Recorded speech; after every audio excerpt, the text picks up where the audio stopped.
So how many cards were we effectively missing? There's like 2 or 3 that haven't been spoiled, you say? 3, and I think we got one of them, but it's like an irrelevant card. Let me see. Whoa. It was a legendary, but it was a legendary Whoa. that's just a 3 mana creature that when it enters you gain 3 life, and if you have enough permanents in graveyard, it transforms, and the backside is a star 3 trampler, where star is the number of permanents in your grave.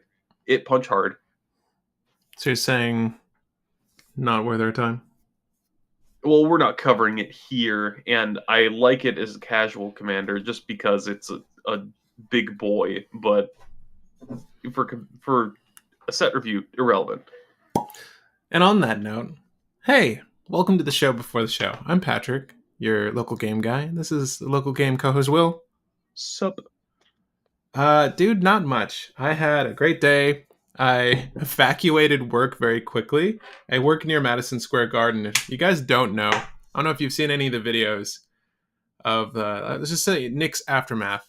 The Knicks are playing at MSG tonight, so I just didn't want to be there. I didn't want to try to cut through that to go home, so I left work a little bit early to be here, and I'm happy to say I did. So I got to relax, shower, and be here with you, Will, for one of my favorite pastimes during the week, particularly this week. So if you guys couldn't guess from the title or the thumbnail, we'll be discussing Final Fantasy X MTG in review. So we're going to cover all of the non-legendary creature cards. We've touched on all of the legendary creatures up to this point. That isn't to say that these cards aren't good. It's just to say that they don't add to the 99 of a commander deck. As you normally cover commander content here, we're going to be looking at the body of the set to see if there's anything new to spice up our commander decks. We'll, of course, talk about the legends from the set more in depth later. We'll be doing a tier list overview, which is a great way to help you guys get up to speed with what the legends from the set do, but also gives us an idea of where they play. But today, we're just grading the cards from the set to go in the 99, though there are some legends that could feasibly go in the 99. Did I miss anything? No, that's a good synopsis. Thank you. For those who are looking forward to the legendary tier list, it will be the biggest one we've ever done because the set so far has 162 legendaries in it. And I know for a fact there is at least one more that's going to be added to that. It's nutty. And I wanted Bahamut, and there is a flip Bahamut from the new Final Fantasy game. Which Not a legendary, though. Can't have it as the commander. Is he not? No, he's legendary. I'll look He's at it not. again. No, there's a mono white. We'll get to it. Oh, You might have. You know what? Here, well, don't worry about it. We'll get to it if we get to it. But T-pun, yeet, now my car ride home will be more entertaining. Glad to hear that. Oh, you're talking about the flip one? Oh, LG has to pre-order my pre-release kit. Shit, the flip one. I knew there'd be someone was commenting there might be a flip Bahamut. Excuse me. At any rate, I'm extremely excited for this set. I've been a fan of the games for years. So there's a lot of really cool stuff here if you are a fan of the games. And of course, if you're a fan of MTG, this is just a really good set. It's pretty power-packed.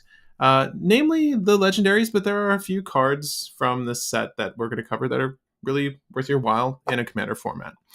We like to do this in Wooburg order, so white, blue, black, red, green, multi, colorless, and then lands. There's one other note. We have another stream scheduled for tomorrow. It will get bumped later, so if you want to watch our legendary tier list, feel free to save that or click the bell or like it or whatever. Liking it's probably the best way to do it. So you can just go to like your history. But you'll find that probably next week, the way it's looking. We'll see.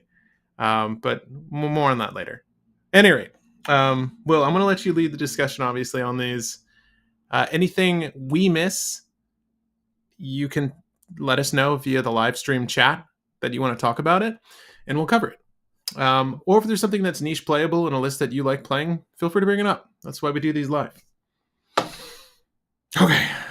Let's try this Oak Select Lefroy. Sorry. I'm going to start mine off with one that I literally just added as you were talking. And this is going to, I think, be the one and only legendary creature on my list. And I'm only bringing this up because I brought up another card that is the exact same thing from a previous set. This is Ambrosia Whiteheart. This is the white chocobo. It is a 1 and a white for legendary creature Mm. bird with 2 power, 2 toughness, and flash. When it enters, you may return another permanent you control to its owner's hand, and landfall. This gets +1/+1 until the end of the turn. This is a Tushar card. It's one of those things that if you have a sack outlet in any 0 mana rock, you just do the thing. This is also a historic, which means that it'll trigger Tushar when you cast it. Mm. So it's a good card. Yeah, yeah. I mean, what's it though?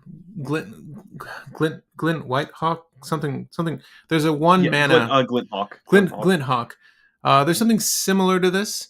Isn't this just like a upscaled white main line as well? Like this is similar to another card that existed, the two Yeah, CMC slot. White Mane hits creature, but we in one of the previous sets we got Sun Pearl Kieran, which is just flash bounce a non-land permanent, and if it was a Mm. token, draw a card. So this is a really good version of all of those. Yeah, Pretty much. his, Yeah, historic bounce.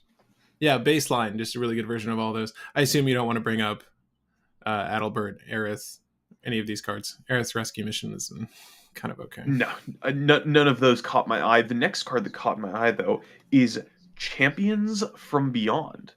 Now this is X white white for an enchantment that says when this enters, you create X1/1 colorless hero tokens, and it has 2 other abilities. Light Party, whenever you attack with 4 or more creatures, scry 2 and draw 1.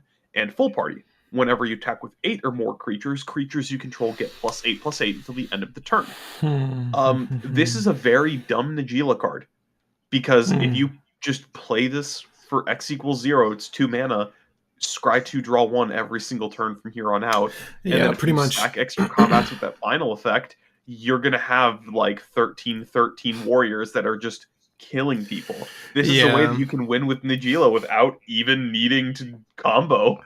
Dude, you're kind of at full party like on a turn 3. Like Yeah, your party's full really fast in Najila, depending on how quickly you get her out. Obviously, if there's any other warriors on the field when you attack, it's like um even just yeah, ignore full party though. It's 2 mana, scry 2, draw 1 every I was gonna single turn. say, And if you do extra combats, you're digging deeper. Like this is just a very good card because it's draw and a win condition in the Gila for 2 mana. yeah, it's really cute. Like I think I would say it's pretty balanced for being an X cost spell, because even like what Will was saying, the double white is still really good for these effects. And it's just in most other decks, this is kind of negligible. It's maybe harder to get there. But in Najila specifically, yeah. I mean, that deck's crammed with good shit. I feel like this might edge its way in. This is good. For that list specifically. I mean, I guess Winota has a lot of creatures too. So this is just good value. Winota can Mm, get away with it as well. It right. like Jetmir, Winota, there's a couple different decks. Even some Timna decks may run this just because it's 2 Yeah. mana, never hitting full party. It's just draw 1 card every single turn for 2 mana. Yeah, and honestly, you can't. I mean, the Scry 2 is legit as well. I mean, like anything to help gain advantage, right? Especially in 99 card singleton. I like Champions from Beyond. You know what's funny? I went over this card a few times. I didn't write it down, but I do like it. I think it makes sense. Yeah, very, very dumb card, and it stacks very dumb with Najeela. um, and then my last card is one that you probably have, Patrick. Restoration Magic. Oh, that's it 1 for white for an white. instant. Wow. Tiered. It cure for 0. Target Wow. permanent you control gains hexproof and indestructible. Uh, Cura for 1 extra. Target creature you control gains hexproof and indestructible, and you gain 3 life.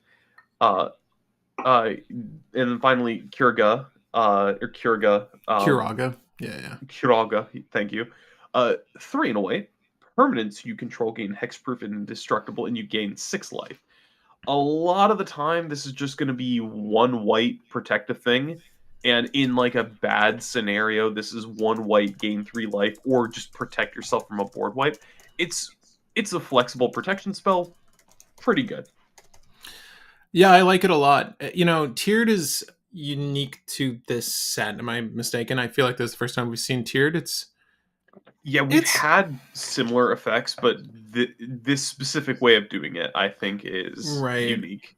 because Well, usually what it's was it from? Sorry, what was it from the Wild West set again? Thunder Outlaws of Junction, Thunder Junction, Spree. But you could Spree. pick one or more. With this, you could only pick one. Yeah, I was gonna say Spree was better, but I think this is kind of cool. Again, there is an active cost at the top right, so it's not just 3 and a white for Kiraga, but I think 1 and 0 for Cure and 1 and 1 for Kira are all good. Those are really good, and I can see myself playing this.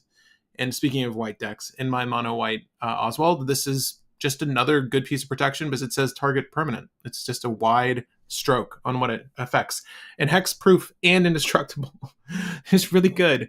If we've learned anything from the One Ring, it's that indestructible on a card. It's pretty fucking good. It does a lot of I work. I'm going to be waiting for the day where you use this card not to protect any of your things, but to gain 3 life to not die to the One Ring. Yeah, I mean, that day might I'm come waiting too. for that one time. It's also notable that it's not a permanent you control. So like you can actually save a stacks piece or something relevant on your opponent's board as well. So That you have is, some. I didn't even notice that. That makes it so much better in my eyes. Yeah, this it's weird because there's a lot of tiered spells in this set, but obviously, but this uncommon one is like one of the best, and good for white for getting one of the better modal or unique skilled cards from a set. It's rare that white gets the really effective one. So kudos, white. Good for Mhm. you. You said that was your And last one? yeah, that was my last one. Into Ember Neo, yes, we're doing Wooburg order, then multicolor, then colorless, then lands. And Yes. speaking of, actually, no, you probably have one other one before your Oh, white tiered spell, but you can go to yours. yeah, I have just a few in white to mention. I am a mono white lava in the game of Magic, and it's actually a good set for white. I play a lot of Oswald, and there are things that are specifically good in Oswald that I might highlight. Again, to Ember Neo and anyone jumping in now, we are skipping over legends like Cloud Midgar Mercenary is a good card and can probably go in the 99, but we'll be discussing this in our tiered set review. We'll mention its utilities or any of the legends utilities within the 99. We're just looking at the set at large. Which, how many legends did you say there were? 162? 162, and I know for a fact that one more has been spoiled, so it's 163. Usually we Okay. do 50 something. And it's funny because, like I said, we're looking at the main set, but like the main set it's mostly legends. There's so many damn legends, excluding legendary creatures. There's just legendary enchantments, legendary stuff. It's Final Fantasy. Mostly everything's named. One of the other tiered spells I want to bring up that I think is pretty solid is Cloud's Limit Break. Thank God Cloud got like another playable card because I'm upset with Aerith that we didn't really get great Aerith cards, sadly. Hey, But the Aerith Gainsborough has a combo with Walking Ballista and Agatha Soul Cauldron. okay. Yeah, you can do that, I guess. It's fine. But You Cloud's Limit Break.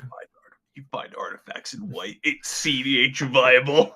Yeah, okay. I mean, you find artifacts with Oswald pretty easily, but everyone else, just look for that in Light and Tutor, I guess. Cloud's Limit Break is a generic and a white instant speed tiered, so you can add 0, destroy target tapped creature for cross slash. Beam, you split the blade, destroy any number of target tapped creatures with different controllers. Excuse me. So in a 4-person game, that's 3 potential targets, right? And then there's One Omni Xbox, one Slash. GameCube, one PlayStation. Yeah, All Omni the different Slash. controllers. Omni Slash even hits the Nintendos. For 3 generic and a white, destroy all tapped creatures. So we got a card recently that's kind of similar to this with Split Up. Split Up is sorcery, mind you. It's 2 generic and a white, and you can elect to destroy all tapped creatures or all untapped creatures, right? So you would just regulate how that goes down. And it's very easy to manipulate that so that you don't lose creatures in that equation. Where this is, I mean, Will equated it to another popular common card, the enchantment, Grasp of Fate, was it? Grasp of Fate. This is kind of like that, but like instant speed, which is really good. They don't get the things back. They are destroyed, which means they go to the graveyard. But I think that this is functionally a really solid card. Provided, you bide your time and wait to see what everyone does on their turns, you can hit a lot of good utility creatures with this. And it's not going to go in every deck. It's not a new staple white card, but I think it's something worth looking at. I want to bring up this because it's a tutor. Delivery Moogle. It just searches up artifacts from your library or graveyard, 2 or less, and puts it in your hand. That's it. It's 4 CMC. Trinket Mage and Tribute Mage in 1 card. Yeah, it's honestly good in that sense. So 4 CMC for this. Flying through 2 bodies, also nothing to scoff at. I just think anytime there's a new tutor, it's worth mentioning. There will inevitably be some list that just wants that amount of redundancy. And grabbing from your grave is pretty relevant as well. From father to son, same thing. Just a tutor for vehicles. I do want to bring out that Delivery Moogle does have a combo with just Displacer Kitten and any of the sack rocks like Lotus Petal. Yeah. Keep replaying Lotus Petal, go infinite. You do have to actually. I guess you need 2 self-sacking artifacts to do that, but you just need them in your deck, and Moogle finds them. So yeah, that's not difficult. I mean, that's not difficult at all. Yeah. I mean, that's a cool combo play there. Again, you probably have other things to do with the Displacer Kid, but for sure that's a line of play. Finds LED. Hell yes, it does. And there you go. There's something you can do to start the chain. Father son vehicle tutor. Vehicle decks. I mean, there are a lot of legendaries that you can put at the helm that care about vehicles and maybe want to do vehicle things, but nothing competitive yet, which is like where we orient our list. But I think if you're doing something casual from father to son, it's just another redundancy you'll want to use.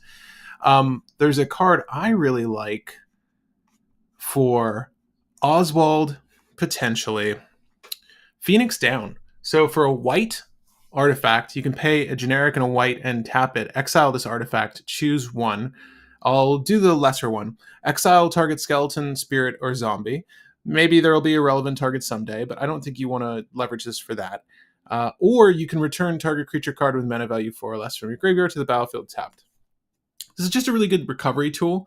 In Oswald, it's likely going to get your Metalworker. There are no other creatures that are hyper relevant that are higher. There's nothing in the 4 CMC slot, so obviously this is punching below its grade, but it's a good card, really easy to shoot out. You can convert anything from 0 to 1 very easily in that deck, and there's a lot of ramp in the deck as well, so it's not like this is something difficult to play. Whether I'm using it or not, couldn't tell you. But I'm tempted because I kind of like everything from this set. Another oddity that I want to bring up. We did Restoration Magic. I was going to bring up Summoner's Sending, but it's not really good. And White Aura Sight is one I like, again, specifically for Oswald. It's just something in that 4 CMC slot that you can hit that exiles a non-land permanent on opponent controls. It's temporary, but it works as ramp as well. So there's some double functionality here. It's quite good. At least in Oswald, not really anything else. But while I'm thinking of Summoner's Sending, I think I mostly wanted to highlight it because it's just Yuna's iconic art. At the beginning of your end step, you may exile a target creature card from a graveyard. This is like slow grave hate. No, this isn't going to take the place of like a Rest in Peace or something. But if you do create a 1/1 white spirit creature token with flying, put a 1/1 counter on it if the exiled card was 4 or greater. That's all. Just mild grave hate. It's just okay. Iconic scene from the game. Let's see here. Exile Crom. With with one of those other spells, sure. There's never going to be a Crom in the graveyard, but I don't know. Someone might run Crom the 99, or maybe someone puts Crom into the graveyard to reanimate it later. We don't know. Dude, Blink decks want this. Also, Isochron Scepter does love Delivery Moogle. Ooh, yeah, hell yeah. That's so true. ISO lines have kind of fallen out of popularity, but I mean, this is just a really good utility for that, for sure. Especially if you're cheesing it out. There's one new card that from this set that may make Isochron more relevant, and I don't have it on my list, but I will bring it up just for the sake of it, because people are talking about running this card in the 99. I like it in the command zone better. But you're done with white, correct? Yeah, that's it for me for white. A lot of cool white cards. But guys, if there's anything in white that we missed that you want to talk about, feel free to bring it up. Also, I have Dion Bahamut's dominant. This is the guy you can play to be yeah, Bahamut. to have Bahamut, yeah. It's But I just have a okay. whole lot of blue cards. To All right, I'm start ready. off, I have Blitzball Stadium. Uh, X in a blue. When this enters, support X. Put X +1/+1 counters on, or sorry, put a +1/+1 counter on each of up to X target creatures. Go for the goal. 3 tap. Until the end of this turn, target creature gains when this deals combat damage to player. Draw a card for each kind of counter on it, and it cannot be blocked this turn. So this is just an evasion piece that at most makes so the targeted creature draws you 1. Bless you. Bless you again. There we go. But in certain decks, thank you very much, by the way. Yeah, of course. This can draw you a good handful of cards per turn, but this is just a semi-decent evasion piece that will net you 1 or more cards a turn. So Ninja 3, yeah, it's not bad. I mean, are you just playing this for one blue? A good amount of the time, yeah, but sometimes just playing this for 2 is fine. Yeah, it's not bad. I can agree with that. It makes what is this? There's a couple of creatures that do this just generically. Um, Yeah, just unblockable and draw a card is nice. yeah, yeah. Is there a name for that though? Like, there's a couple of creatures that act this way, but this turns any of your creatures into that. It's not bad. Not as far as I know. Yeah, I'm thinking of like a Merfolk Looter. Is that it? Oh, Merfolk Looters just tap, draw a card, discard a card. What is it then? Okay, don't worry about it. Are you thinking of Triton Shorestalker? Just the 1 mana Yeah, 1 yeah, 2 maybe sure. unblockable? I think Shore Stalker. Name any creatures that do Blitzball Stadium, I and let me don't. know. There's one that's like when it deals combat damage, loot, but I don't think there's one that when it deals combat damage draws and has built-in evasion or built-in unblockable. Oh yeah, yeah, that's a fact. Actually, most of them do loot. You do. It's only card quality. You're not like gaining a card out of it. Yeah, but Anyway, if you want to gain cards out of something, my next card is Blue Mage's Cane. It is 2 and a blue for a artifact equipment with a new keyword from the set, Job Select. This says ETB create a hero token, a 1/1 colorless hero token, and then yeah. equip this to it.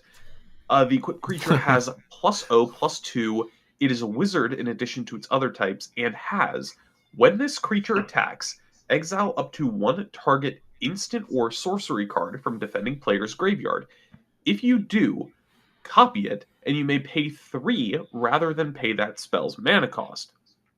Also, it equips for 2. This is just an equipment that you play for 3, and then you just start stealing people's tutors and draw spells out of the graveyard. This is mini mnemonic betrayal. Yeah, and you know what? The re-equip cost is the living weapon, the germ, the hero attached to it will probably die. So Freaking this isn't. Patrick Hmm? talking like a villain over here. Heroes, the germs, the insects. You're assuming that this blue mage is a hero. I think that this is pretty solid. Snapping up spells from the grave is really good.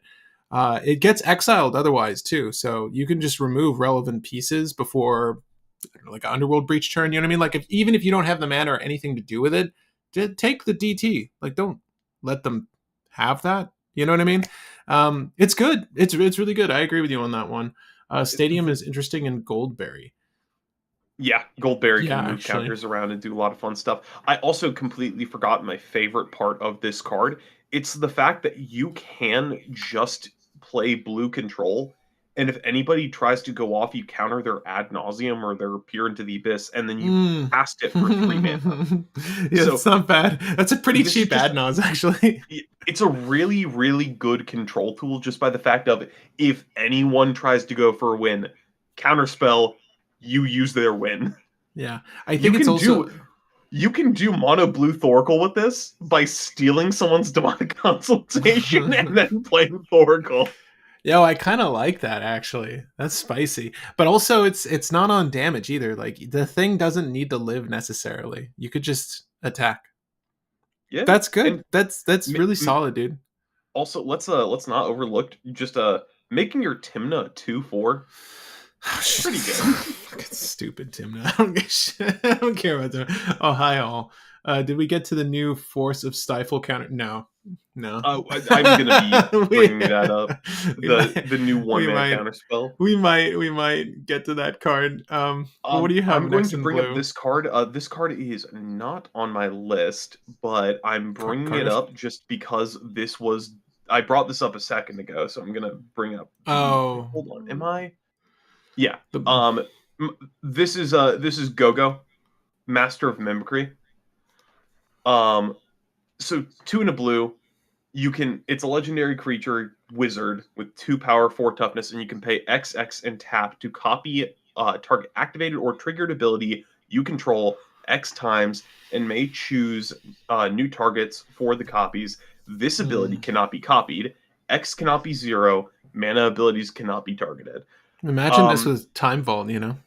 yeah, I know. Well, the I'm thing just is, kidding. you can't actually do that. You just use Magosi the Water Veil instead of Time Vault. I know. Um, I That is know. the thing. That's the line that people are doing for the competitive version of this deck. But in the 99, this card's really good just by the fact of a lot of commanders have really good triggered abilities. And if you just use Gogo, you can double up your activated abilities or triggered abilities. This makes it so you can use Thrasios for 4 mana the first time, then 2 mana for every other time after it, because you're just paying 2 mana for Gogo on each one and has a lot of utility. The reason why Gogo is really good with Isochron Scepter, though, is you copy the imprint ability, allowing you to imprint multiple things onto Isochron Scepter, and when you activate it, you cast all the things imprinted from Isochron Scepter. And with this as well, you can copy the activated ability of Isochron Scepter and cast the 5 things under Isochron Scepter 5 times. Yeah, because imprint is a ETB, right? Yeah. Yep, it's a trigger. Yeah, That's the reason why hmm. Isochron Scepter might be coming back a little bit. I don't think it will be, but Gogo goes into It the just can't. 99 of a lot of decks. It just can't be 0. But you could just make it 1. No, no, no, no, no. Ability control 1 time. No, you definitely need. Are you high tide before that? How much? How much is the investment on making that work? Well, I mean, just however much you can pay into it while keeping 2 up to activate Isochron right after. Don't know what that's Yeah, going to be, but ideally. that's more of a fun thing than an Oh, actual good idea. that's nutty, but yeah, I see why you wanted to bring it up. Isochron Scepter, Yeah. it's alive. Okay, okay, okay. No more legends. Uh, yeah. We The lied to the you. next the next one though is Lewis's Sacrifice. I'm not going to try to actually pronounce the name, nicknaming him Lewis. Luso, I think. I don't know. Uh, Lawis. Sure. um, Instant, as Louise. an additional cost, sacrifice a legendary creature or pay 2, counter target activated ability, triggered ability, or non-creature spell. This is a Rograk Silas card. Or yeah, Rograk. Yeah, It's frankly, yeah. it's just 1 mana counter thing. Worst case scenario, this is a 3 mana counter spell in the late game. It's very good. Stifle can be good. This is going to be the common way Thorkel's disrupted. Yeah, we broke Isochron Scepter again. I Sure. know we did it, guys. Louis Socks sacrifice. Poor guy. I can't even say his name. He's sacrificing himself for all the rogs of the world. Yeah, I like that it's not tethered to like a type of colored creature. Like it could be like that one chain of spells we got recently where you need to Abjure. exile. Hmm? I think it's Abjure is the blue one that sack a blue creature counter a spell. Yeah, yeah. Yeah, like something like that. Thank goodness it's not well, not for your opponents, but for you, if you happen to play a list where there are low cost legendaries, it doesn't have to be Rogrek, but it's likely Rogrek. This is really good. First time we'll see a stifle in a deck. Also, Nathan gave us the pronunciation of the name, and I just gotta say that in my head, this is the most like weeb pronunciation that you can make of it. It's Louis Sue? yeah, Louis Sue. Louis. Oh, Louis. I don't know why. Like it was just high schooler saying like Louis San, but Louis Sue. Yeah, I dig that. I see Louis Sue sounds like a song that would be playing at a barbecue joint for me. Louis Sue, Tifa limit break, definitely going into my Tifa deck. Okay, Tifa, Tifa, Tifa. All right, what else you got? That's the only blue card I Uh, wrote down. yeah, I'm Technically. gonna cover this even though it's not on my list because I know somebody's gonna bring it up. Matoya, when you scry or surveil, draw a card. Yes, this is going in Thrasios. Um, Oh wait, Matoya's not here. Matoya's not with us right now. Where? Oh, Matoya's not here. yeah. Where the hell did she go? Oh, she's right there. Yeah, she's good. But Nothing to say about that. my next one is a card that people were very happy to see because this is factor fiction or factor fiction or fact. Oh, Memories returning. yeah. It is I like how it's two. worded too. Yeah, well, factor fiction or factor fiction or fact is how the card plays out, so Yeah. it's kind of accurate. Sorcery. I'm gonna just say it has flashback for 7 blue just to get that out of the way. Memories are But expensive. yeah, reveal the top 5 cards of your library. You pick one to go to your hand. Your opponent picks one to put onto the bottom of your library. Then you pick one to go to your hand. Then your opponent picks one to go to the bottom of your library. Then you put the last card to your hand. So you get the best, third best, and worst card from the pile to your hand, and the second best and fourth best go to the bottom of your library. It's okay. Flavor Fail making a flashback 9 instead of 8. It honestly Would could be have better, been say. 8, and I think it would have been just as playable. Um, All right. well, Patrick, going back to Najila cards, this is both a card that you play to counter Najila, and also you may put this is a card you put to counter Najila. This Okay. counters a couple other things. It's observed stasis. 3 and a blue, enchantment aura, flash, enchant a creature an opponent controls. When this enters, remove enchanted creature from combat. Then draw a card for each tapped creature its controller controls. Enchanted creature loses all abilities and cannot attack or block. This is a good way to deal with the Timna. This is a good way to deal with the Najila. This is a good way to shut down a lot of value engines. And it's likely just going to be 4 mana, draw like A 3 or 4 mess. cards. Yeah, Yeah. if there's no Najila at the table, or there's no relevant creature for this, then maybe you just Chrome Mox it, but it's it's not bad. Well, yeah, like best deck right now is TNT, and it's like, oh well, you can just enchant their Thrasios or their Timna, and since they have a whole bunch of tapped dorks, you're gonna draw like 5 cards and shut off their Thrasios or their Timna, and then you kill their Thrasios. Like this is not bad. I don't think this is amazing, but No, I it's mean notable. the fact that it's just tapped creatures really does make it worthwhile because it does hit like a wide swath of decks. But yeah, anything from like dorks Yeah, to Mateus. tapped warriors or Mateus said exactly what I said. Really good against Thrasios decks. no, 100%. Best deck right now is Rog Thras. Well, there you go. Observed stasis. Observe that Rog gets spanked. All right. Uh, Another good card though. This is one of 2 cards from this cycle that I think are good. The Water Crystal, Riku. which fun fact, I just watched a video yesterday of a guy rating all the crystals, and he said the Water Crystal is the worst. It is actually the best. Wait, from the games or The this? Crystal Cycle. No, like the Magic cards. Oh, So he said the huh. Water Crystal as the Magic card is the worst of the crystals. Okay. Um, for those who don't know, it's 2 blue for legendary artifact. Your blue spells cost 1 less to cast. And then here's the thing you care about. If an opponent would mill 1 or more cards, they mill that many plus 4 instead. Also, you can pay 4 blue, tap, each player mills card or each opponent mills cards equal to the number of cards in your hand. The reason why this card is good, Rhinestone or Sphinx's tutelage say target opponent mills 2 cards, and then if those cards share color, repeat this process. With this, they mill 6 cards, and if any of those cards share color, they mill another 6, and if any of those share color, they mill another 6, and if any of those share color, they mill another 6. This theoretically could just deck someone instantly out of nowhere.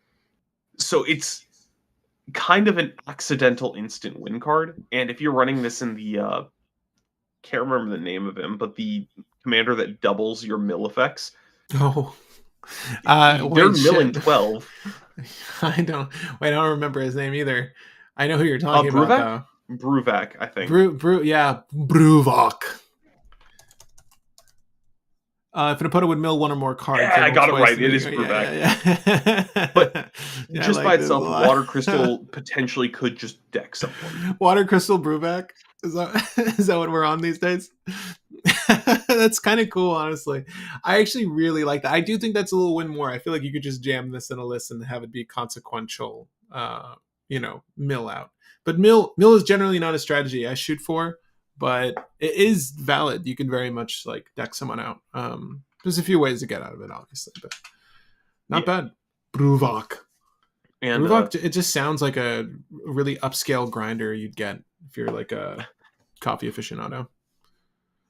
yeah. In All my right. final card in blue, it's another. Oh wait, never mind. No, I'm done with blue. There's a foreign version of this card that got translated and it got translated to something else, and it is not what I thought it was. You're done with It blue. was. I will say what I thought it was and what it originally translated to. It was travel the overworld, and the card right now is 5 blue sorcery affinity for towns. Draw 4 cards. What do you Um, think it was? Affinity for the lands? original translation was affinity for tokens, Okay. and I'm like that in Nagila. That's blue draw 4. Towns, tokens, they're so close. Yeah, Guys, if there's any I, blue cards you want to talk about, well, sorry. I don't know why it originally got translated to tokens, but yeah, never mind. I'm glad that I caught that before I made a fool of myself and we had to print a retraction or something like that. Mesmeric Orb, that ultra that kills when you put a permanent in play, kind of builds Yeah, itself. Altar Mills, of the mills, yeah, Brood. yeah. Yeah, Yeah, Altar of Brood. you mix Yeah. that with Bruvek, and then you're just like, yeah, uh, Altar of the Brood. I'm gonna play one land, mill Hmm. 10. Do we want to build a mill deck? I feel like the better mill legendary would be your legendary for the One Ring list. What's his name again? Which The blue guy who one? puts artifacts into play. He's a tutor for Oh, artifacts. are you talking about Arkham? Arkham Arkham Daxon. Jackson. Yeah, I For a feel like second, he just to I thought you were just talking to about the video that we did forever ago about like One Ring commanders. no. There are many. Apparently, all commanders are One Ring commanders, Yeah, but specifically, I would you say Arkham to just push the water crystal out and then sort of go for the self mill strategy. I feel like it's so no one's gonna yeah. care when it's happening, like the setup, and then once it hits, it's like, oh I mean, shit. you just find the water crystal and then find Mesmeric Orb, and people are like, "Oh, I untap 5 things. That's 25 cards." Oh So God. we did get a few suggestions. I want to look at one. I nearly put this on my list because I thought it was pretty good. Blue does have a lot. It's just a lot. Blue has a lot of the best instant spells in the game, so this feels negligible. But this is true. Magic Damper goes in the stellarly. Yeah. So for blue, instant speed, target creature you control gets +1/+1, gains hexproof until end of turn. Untap it. Yeah, it's not bad. I like this just a lot as a means of protection. And obviously, if your creature has an activated ability that requires it to tap, then this is also quite good for that. And Quistis Trap? Okay. Trap? I've never said her last name, but I don't know. Quistis. Uh, Quistis. we covered this when we were going over legendaries. ETB, you may cast an instant or sorcery card from a graveyard, spending mana as though it was mana of any color.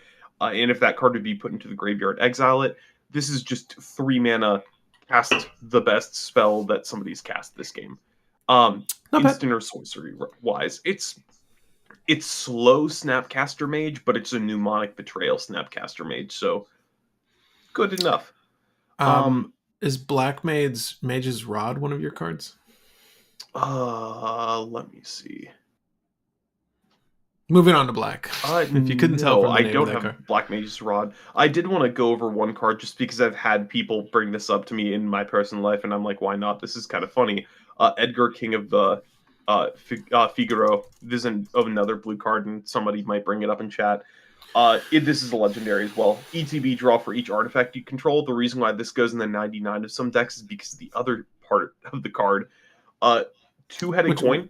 which one is If this? I'm this sorry. Edgar, King of Figaro, he's blue. This is the blue one. Yeah. He's like 5 Um, cost or something. 6 6 cost. cost. Okay. The first time you flip one or more coins each turn, uh, coins come up heads and you win those flips. This is going to be played in one very specific commander that people have tried to get working for a while because this kind of breaks that commander. I can never remember the name of it, but it's the Jin that says you can flip up to 5 coins. Each loss shocks you. Each win draws you a card. If you win all 5, you get nominations for the turn. Uh, the reason why that's really good is you flip all 5 coins at the same time, and because of how Edgar is worded, that means you get to rig all 5 coin flips at once, meaning all come up heads, and you have nominations. You think you'll be able to do this consistently, or is this just for funsies?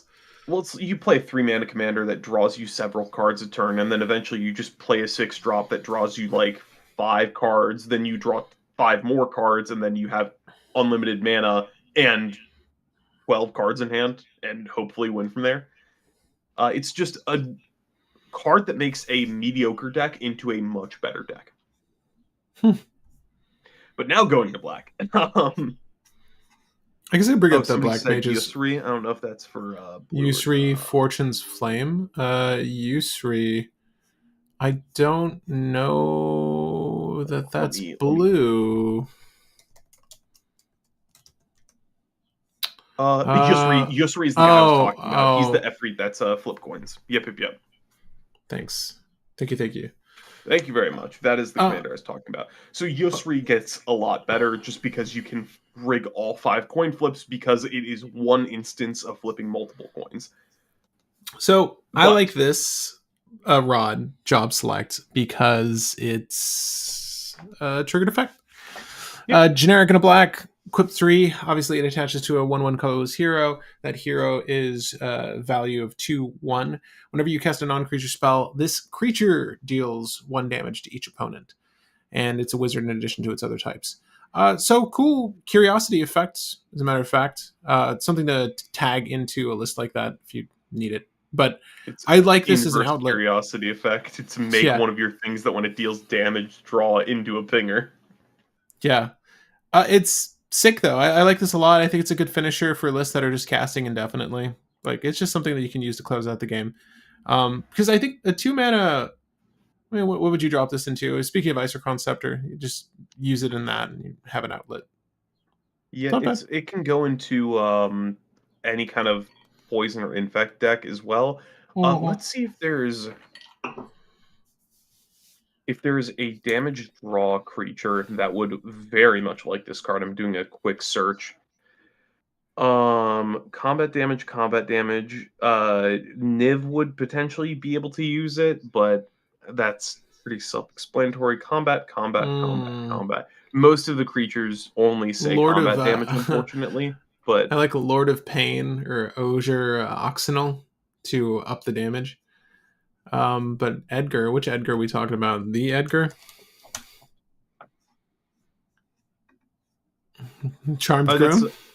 that's the guy I was talking about, King Oh, Edgar. oh. Never mind. That would make more sense. Much more Yeah. sense. What's up? Not much. Going over black right now. But yeah, Will. this also just gives you a body. So it's 2 mana for a pinger, which is what the average cost is for those kind of things. Actually, you Yeah. know what deck cares about this card a lot, Patrick? Mm. Ob Nixilis. Oh, Completely yeah. forgot that that's a thing. Because Oh, usually no. you think, It's. red. No, black.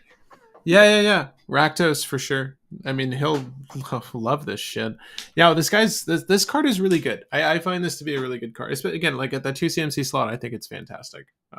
Probably one of the better job selects from the set. Yeah, I overlooked that, but it's just a mass pinger, or another mass pinger for Ob. So, tis good, tis good. Mm-hmm. Any others? Because I can cover the remainder. No, not really. I mean, no. You can go over the rest. One that I have is Esper's to Magicite. Uh, 3 and a black for an instant. Exile each opponent's graveyard. When you do, choose up to one target creature exiled this way. Create a token that's a copy of that card, except it's an artifact, and it loses all other card types. Uh, instant speed, grave hate, reanimate your opponent's best thing, and sometimes break effects like Devoted Druid. Uh, just a good card. 4 mana, a little bit of disruption, and kind of a reanimate on your opponent's stuff. I like it. Hmm. Yeah, it's a little bit better than a reanimate, right? Or like you don't have to pay to cast it; you just get a copy of it of each. Yeah, you Choose up just to get a one token target. in play. Token, and it's an artifact. Yeah, it's not bad. I don't mind this. I mean, I overlook the fact that it's instant. That makes this a fair bit better, honestly. Yeah, because in response to someone trying to do the brewer combo with devoted druid, you just snag it and steal their combo and get Mm. infinite green for the game. Dude, thank you, Nathan. I'm like, I knew that this would be cracked. I'm trying to remember what partner pairing, but yeah, Malcolm with Black Mage Staff, slap it onto a pirate. It's Oh actually, yeah, just slap it on Malcolm. That's kind of yeah, true. facts. Yeah, that's so good. Oh wait, There's we have we have Francisco as well. You slap it on Francisco, and it right, explores every time that you cast a non-creature. yeah, and it gets over Francisco's initial hump of not having any power, Yeah, frankly. But whenever one or more pirates deals damage to a player, Francisco explores. Yeah, I mean, you'll if this is equipped to him, it will do damage. yeah, One being 1-0. So yeah, for Francisco or Malcolm, or if you're doing Malcolm Francisco, I guess take your pick. That's kind of dope. I really like this card. I do think that it's probably gonna be worth owning a copy of this because there's gonna be something that really breaks this. I But like Ob I and the definitely pirates are underrated good. that. I underrated that card. You are totally right. That's a card people should be picking up because Yeah, it's it's a it's a color common break. too. You'll open it. It's a common. You'll open Yeah, it and save a copy. Yeah, for sure. it's also just a color break. Like this is a red Yeah, effect 100%. on Yeah, black. it is a little weird. I wonder why. I forget what Red's jobs are, but this does feel weird that this is in black instead. But is what it Well, is. I guess they thought it fit the wizard scheme better. yeah, my job or my next card though is also another job card, and What's it's your Reaper job? Scythe. What's your Uh, job? My job. I'm a reaper. Wait, where's uh, Reaper's scythe? Are we down here? two in a Yeah, it's down black. here. Artifact equipment with job select at the beginning of your end step. Put a soul counter on this equipment for each player who lost life this turn. Whenever a creature with equipped creature gets +1/+1 for each soul counter on this, and is an assassin in addition to its other types, equip for 2. Um, just a really good equipment that can scale up really quickly because it can get the equipped creature +4/+4 each turn if you're able to go wide enough. Because if you use a fetch land, it gets 1 soul counter at the end of the turn, anyways. If you get any hits in, then you get bigger and bigger and bigger. So this just becomes a card that you can easily use to abuse power effects in green or black or whichever color you want to try to abuse power in. My water crystal's weakening. Ah, I can't I don't know. stand the Lefroy. Uh, This is but okay. I yeah, is there more of a assassin? casual card. Yeah. It feels that way. I mean, I know we had that Assassin's Creed set. Is there is this is having another assassin relevant? I'm trying to think if there's like something cool you can do with the assassin shenanigans from that The set. whole free runner mechanic, but no. Nah. Okay, never mind. That's okay. But my last 2 cards in black are 2 actually quite good cards, and one is the Darkness Crystal. This is Ooh. 2 black for legendary artifact. Your black spells cost 1 less. When a non-token creature an opponent controls would die, instead exile it, and you gain 2 life. You can pay 4 black, tap this, and put target creature card exiled with this onto the battlefield, tapped under your control with 2 additional +1/+1 counters on this. So this card is disruption, cost reduction, and just kind of a permanent hijack effect. You get to steal your opponent's stuff. The reason why I think this card is going to see a lot of play, Crick. Crick cares about cost reduction. This has black pips, so you can cast it a little bit easier, and it has life gain. Yeah. Literally everything Crick wants stapled onto, hey, you know how your opponent has the Consecrated Sphinx? Kill it and reanimate it for 4. Now you have the consecrated sphinx. Yeah, yeah. That is kind of sick. And like the life gain, you're making up some of that Phyrexian life loss and some of it. But legitimately, that's actually kind of sick. Again, utility for Crick for sure. I'm trying to think of, cost reduction. I feel like we've sort of shied away from it, like the medallions in recent date. There are some decks that still care for it, but at 4 cost, it does feel high. So Crick does seem like the most likely candidate for this one. Sephiroth I and mean, Fang are interesting. We'll go over them briefly then, for sure. it's I think Fang literal. is really interesting. Sorry. This is literally a Jet Medallion in Crick, though, because it's just 2 Yeah. mana. Your black spells cost 1 less. Oh shit. Just way better Jet Medallion. Way better Yeah. Jet Medallion. Why do they keep bringing up good cards in Vitor? It's already hard enough to making cuts. Oh yeah, is this a Vitor card? The Dark Crystal? Oh my god, is Oh yeah, Jim it's Henson in the this dragon. game now? Yeah, Yeah, Vitor, yes. dude, from Dragonstorm. Incidental life gain. Yeah. You don't remember Vitor? I keep forgetting that his name is Vitor. I don't remember the spirit dragon's names. Well, you had one more in black, and then we can go yes, to. And this is literally right next to it. It's the Falcon, airship restored. This is 2 and a black for a legendary artifact vehicle that has flying, and it says when this deals combat damage to a player, you may sacrifice it, and if you do, return target creature card from your graveyard to your battlefield. Crew for 2, it's a 4/3, and you can pay 4 and a black to return this from your graveyard to your battlefield tapped. This is recurring nightmare. This is just recurring nightmare. And you don't have to sack a creature for it. You just keep getting this back over and over and over again for 5 mana, connecting, and then bringing back your best thing over and over and over. And you don't even cast this from your graveyard. So if you're playing a stacks deck, like for instance, Squall, make everybody miserable. Yeah, it's kind of cool. Yeah, was this the activated to bring this back? Huh. And it's not limited to time, like a timing restriction, so you can bring it back. Yeah. Five is a bit, but it's not bad.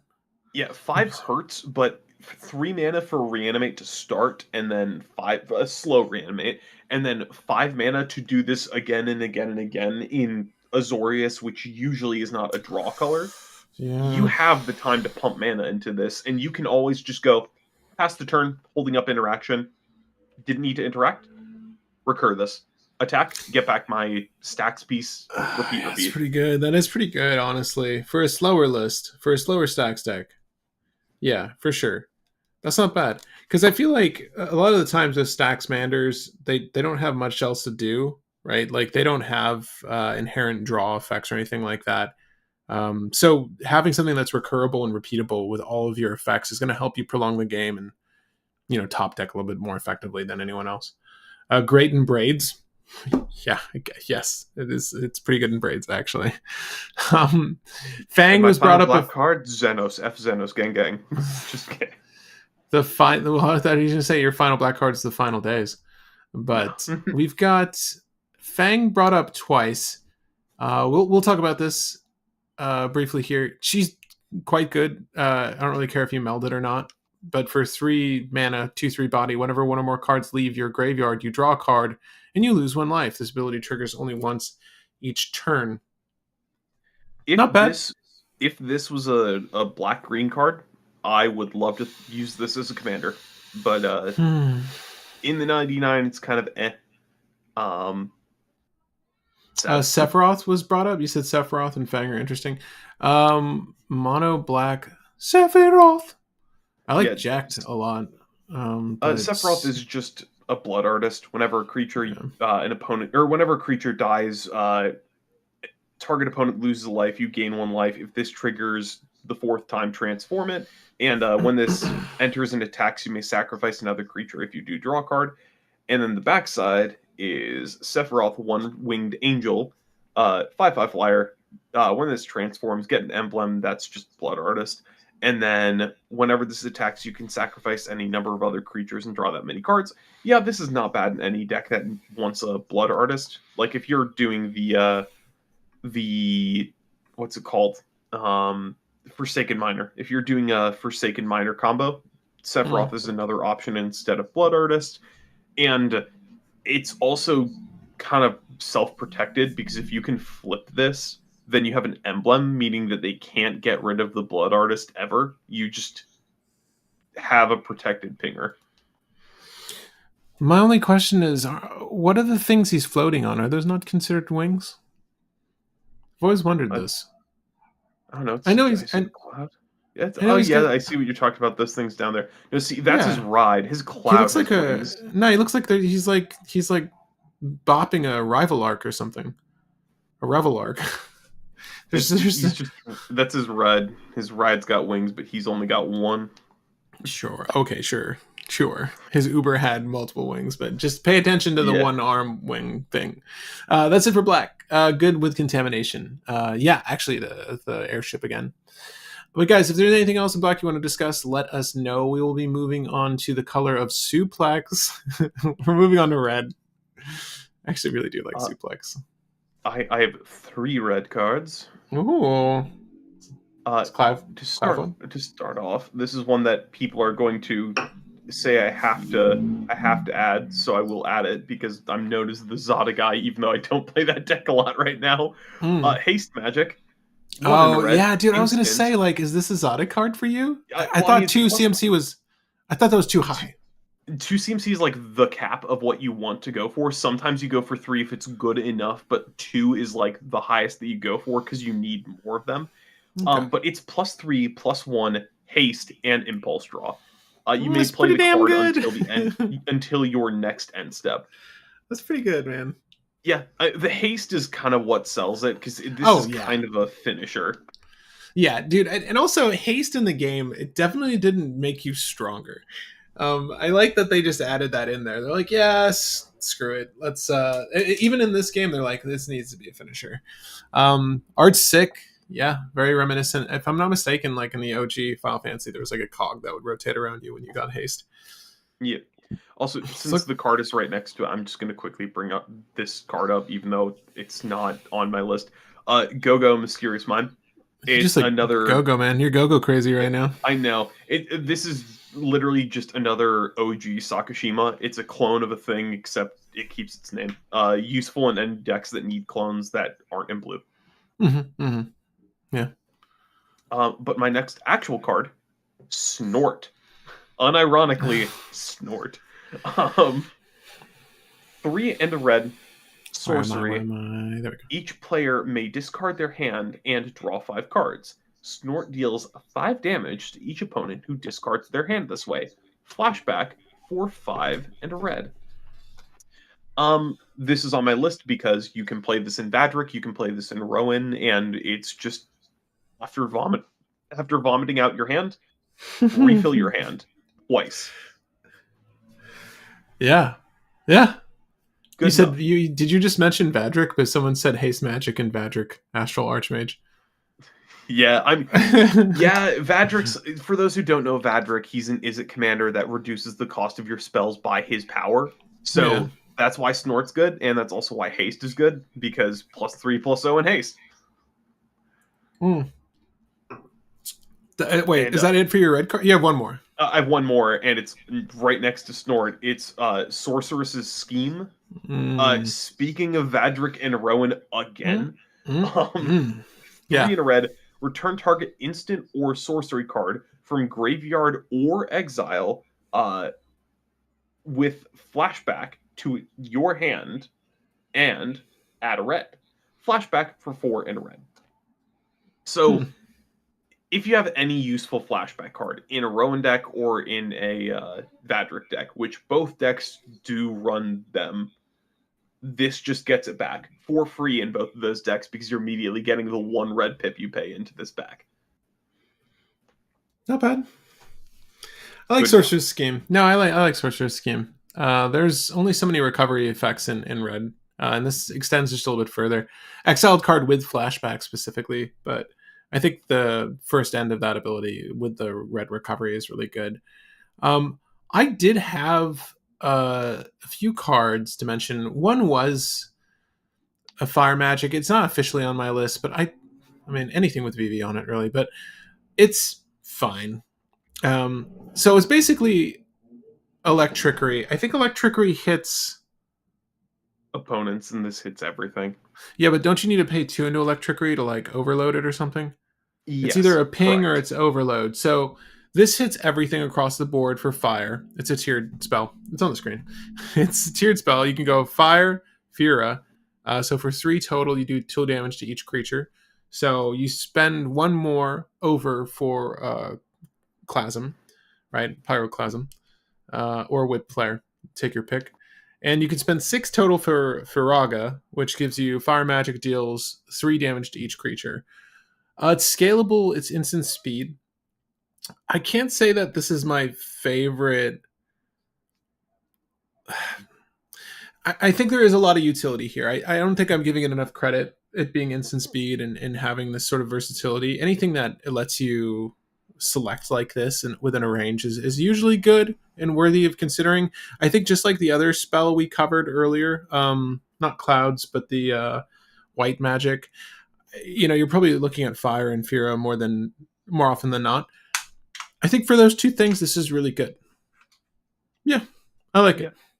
Atali at home. I don't think you ever use it for Firaga, but yeah, just using it as an instant speed kill off small things or kill off slightly bigger things, it's fine.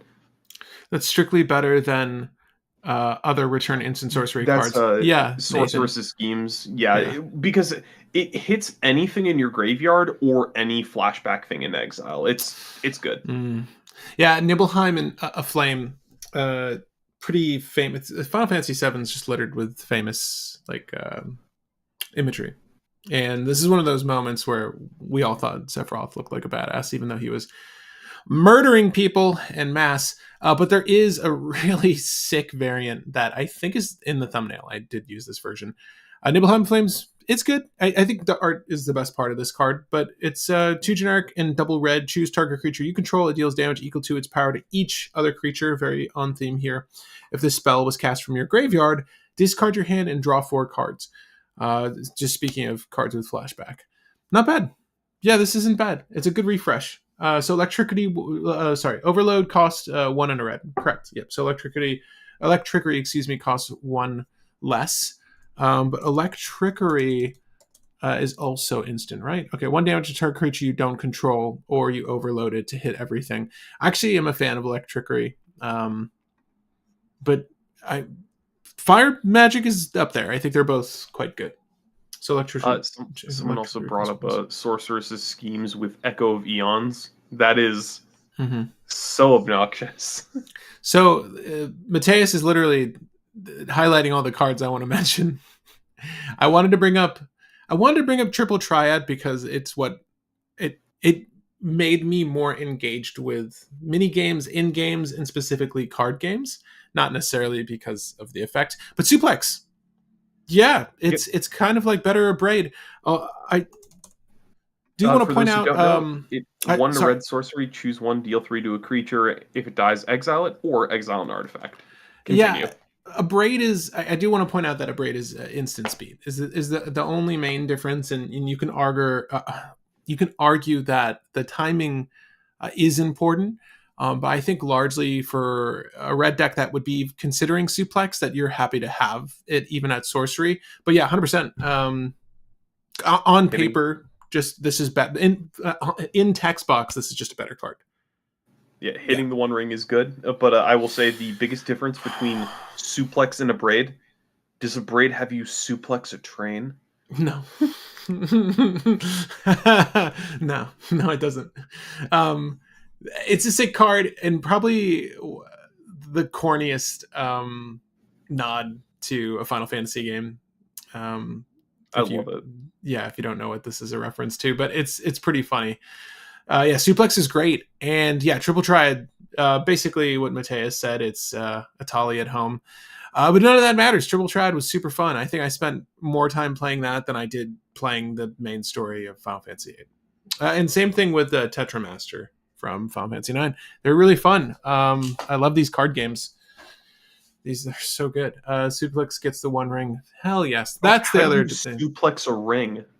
I will show you. I will show you. That's it for red that I wanted to cover. Yep. Apart from saying that there is a Ragavan that is Vaughn from Final Fantasy 12. which... Oh, no, I'm sorry. Recommend Zidane from 9, which makes me super happy as well. Vaughn is fine. I wish some of the cards from 12 got better, but at any rate. Yeah, I think Vaughn is going to be useful in very specifically the pirate-based decks. Mm-hmm. Going to green, I'm going to start off with another potential Najeela card, which is a Realm Reborn. All permanents you control have tap, add 1 mana of any color. This is good in a lot of different decks because your treasures don't need to sack, your food makes mana. Name a token or a permanent that usually does not tap. It now taps for mana. This likely pays for itself immediately because that carpet of flowers that you use to pay for this now taps for mana. It's Yeah.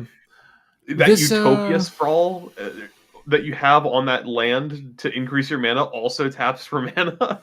Do you wish This it just is said permanents you control? well, it's other permanents, but yeah, it's Yeah, I you know, I lose know. 1 mana, but like Yeah. you incidentally get so much accidental mana. Yeah, that's what I was thinking, honestly. So you said Najila, but Yeah, Scythis is another Sithis, good one. right? For any enchantress list, like this is legit. Because those decks, like again, that enchantress, it's normally drawing a lot of cards, but functionally you run out of steam. Like as soon as you've laid out all your enchantments, and a majority of them, the good ones at least, return to hand, play it again, draw, and you're trying to storm off. This can help you storm in a lot of situations because you only got one guy's cradle, right? And not every spell is going to be green. So this is really good for giving you like a not Lotus Cobra, but like a Birds of Paradise for everything. I like it Well, for I mean, that. I like it for that a lot. it's kind of a Burgie in green because you play an enchantment and that immediately makes you mana to play another enchantment to make another mana to play another enchantment. This is kind of Yeah, a green Burgie. yeah, it's kind of gnarly. Like again, like depending on what you're playing, because if it's an aura too, like your wild growth, right, then becomes right. Your wild growth of it's adding a forest. It is a forest or an island or a swamp. Like it didn't matter. This is kind of gnarly. It does feel like a bomb drop, and I mean to say like costly. But I think in the right list, this is still competitively viable. But also in a casual setting, I feel like this is pretty strong too, right? Like depending on how wide you went, this is probably good for helping you push out big bad spells, Yeah. right? There's also 100% some dumb combo with this Nyxbloom Ancient and a bounce Oh yeah, enchantment in Sithis. That's yeah, definitely just a draw your deck combo that exists. And it's a fully enchantment tutor setup. And I think there's a thing that tutors 3 enchantments to the top of your library. So another potential combo for Sithis. yeah. It makes me want to dust off the Sithis, man. You have the 1 land for that. It's fine. Put it to use, Patrick. I don't have Put the it to guys. use. I don't have the guy's cradle. I do have the Sarah Sanctum though. Yeah, Sarah Sanctum is what I'm talking about. How much You is don't need guy's Guy's Cradle cradle? for Sithis. Sithis runs like 4 creatures. I'm Actually, curious how much. Sithis runs more than 4 creatures, but it's not a detrimental amount where Guy's Cradle's game changing. Oh my god, man! I sold my guys for like $400 to someone on our Discord. I haven't sold a single cent. I don't think. I remember they complained about it too. Like there's something wrong with it. I'm like, dude, you got such a good deal. It's 840 on the low, and I mean like someone stepped on it. Anyways, let's move on, please. My I'm so next is annoyed at myself, dude. It was so minty. Jumbo Cactuar. Oh Uh, god. we know what this does. Everybody knows what this card does by now. Yeah. It's a 7 mana. What is it? 10,007. 10,000. Well, 10,000. It has the ability 10,000 needles. It's a Yes, one it's a seven, one sir. seven that gets plus 9,999. It's a 10,000 attack minion. Yeah, Um, it breaks the 5-figure gap, the 5-figure barrier. Kind of gnarly. uh, Card is relevant because we have fling decks that exist. There is a commander that literally says fling 1 minion at all enemies. Yeah, who is that? It's This Gruul, I right? can't remember. Tor, No, Tor. he's a Golgari. He's a green-black. I'm sorry. Yeah. Golgari. Wait. Oh shit. What is it? Somebody's gonna say it in chat, but we can Yeah. move on in the meantime Can you because give us it's just that's give us your favorite commander for Jumbo Cactuar? Let's proceed. It's good. It's really good. yeah. Next one is just basically another version of a card we already have like 10 copies of, but Lifestream's Blessing. 6 mana for an instant, draw X cards where X is the greatest power among creatures you control. If you cast this from exile, gain twice X life, and it has Foretell for 4 and a green. Gerard. Yeah, we got several people that popped up. Yeah, he has Golgari in the name. Golgari. Which colors is he again? Sacrifice another creature. Each opponent loses life equal to the sacrifice. Oh man, I hope you have a lot of life gain. Shit, that's so funny, dude. I love that we got the. Is it just these two? It's this one and the overkill that hits 9999. I think. Yeah, I love so. I love that we did that in this game, though. It's so goofy, dude. It's overkill. It's literally overkill. Yeah. Lifestream Blessing, though. Yeah, it's good. Like you said, another Soul's Majesty. It's also an instant. It's cool. Xenagos for Jumbo Cactuar.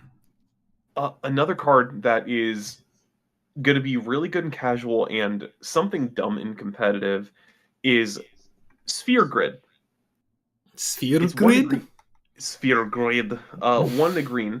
Enchantment. Whenever a creature you control deals combat damage to a player, put a +1/+1 counter on that creature. Creatures you control with +1/+1 counters on them have trample and reach. This just as a casual card is really good at buffing your creatures for the sake of just giving them a couple counters every turn. That's just go good. Wide can go tall. And so for 2 mana, like it can get a lot of counters really quickly, and then giving trample and reach to all of your boys is also very brutal. Yeah, it's pretty cracked. Because this makes Oh, sorry. I'm gonna say this for like the 10th time. Hey, look, it's a Najeela card. Extra combat, stack those counters, get trample and reach if you need to block, and make the tokens bigger and bigger and bigger. God, you know what's sad? Like, because you'll block like one of the warriors if you have to. Do you know what I mean? But once they get swole, it's like, I don't know, man. I guess I quit. I don't know. Any Najeela players out there? Are you running Sphere Grid? Let us know. Which cards from the set are you running? I don't think cEDH players are going to be running it, but it's Sphere Grid is going to be a card that's running like a lot of +1/+1 counter based decks. Hell yes, dude. The fact that they do dumb stuff. It's pretty cracked. The trample aspect is cracked because obviously you can't Crater Hoof Behemoth everything, but lists that can go tall and wide really benefit if they're manipulating +1/+1 counters. I kind of wish it said if you remember the Sphere Grid system, it was just the character leveling system basically in Final Fantasy X. I kind of wish it was just if it has a counter on it, not necessarily a +1/+1. I understand why they made it so narrow because it's so low costed, but I kind of wish it was just like having a counter on the creature. But still, really good card. It's Mateus said Najeela lives rent free in your head, and then Nathan said it doesn't draw cards or interacts. It's not in Najeela. With it living rent free, Najeela is just the deck where it's like, hey, does it do something with minions when you go wide enough? It's a Najeela card. If it's a low cost thing that does it, it's a Najeela card. So, wait, what else you got for green? I only have one thing. We passed it a while ago. I have 2 more. Traveling Chocobo. We use this in our Tifa deck build, and it did well. For those who don't know, 2 and green for a 3/2. It is a creature bird. You may look at the top card of your library. You may play the top card if it's a land, or cast it if it's a bird. And if a land or bird entering the battlefield under your control triggers an ability of a permanent you control to trigger, it triggers an additional time. In our Tifa deck, this did gross work because we used the tri-fetches in our Tifa, and this doubled the ETB trigger of our tri-fetches so that we get 2 basics into play, and then those 2 basics would trigger Tifa's landfall twice, So Tifa would go from 1 power from the Triumph, 1 power, Triumph entering, getting to 2, then getting to 4, then first basic entering going from 4 to 8, then 16, and 16 to 32 to 64, and Tifa would swing for 64 damage off of playing 1 land and having Traveling Chocobo in play. Funny. Very funny. It's just another Panharmonicon for lands, which some decks actually care about. Yeah, it's sick. Good luck pulling the golden chocobo to anyone who gets it. Holler at us. I'm so curious to know. This is probably one of my favorite cards from the set, and chocobo is kind of iconic. So just getting a chance to talk about it's fun in general. Namely for those Final Fantasy VII players who had to go through the raising the chocobo, trying to get the one that flies so you can get Knights of the Round. Yeah. Anyway.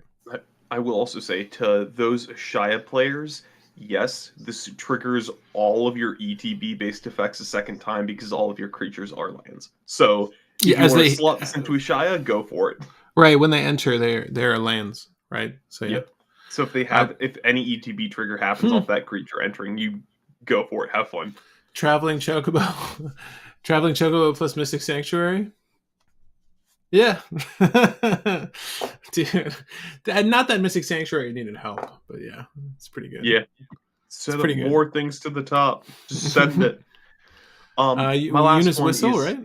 yeah, Eunice Whistle. We talked about this. It's an instant reveal. Cards from the top tier. You reveal a creature, put it into your hand, rest on the bottom in a random order. Whenever you reveal a creature this way, put X +1/+1 counters on a creature you control, where X is that card's mana value.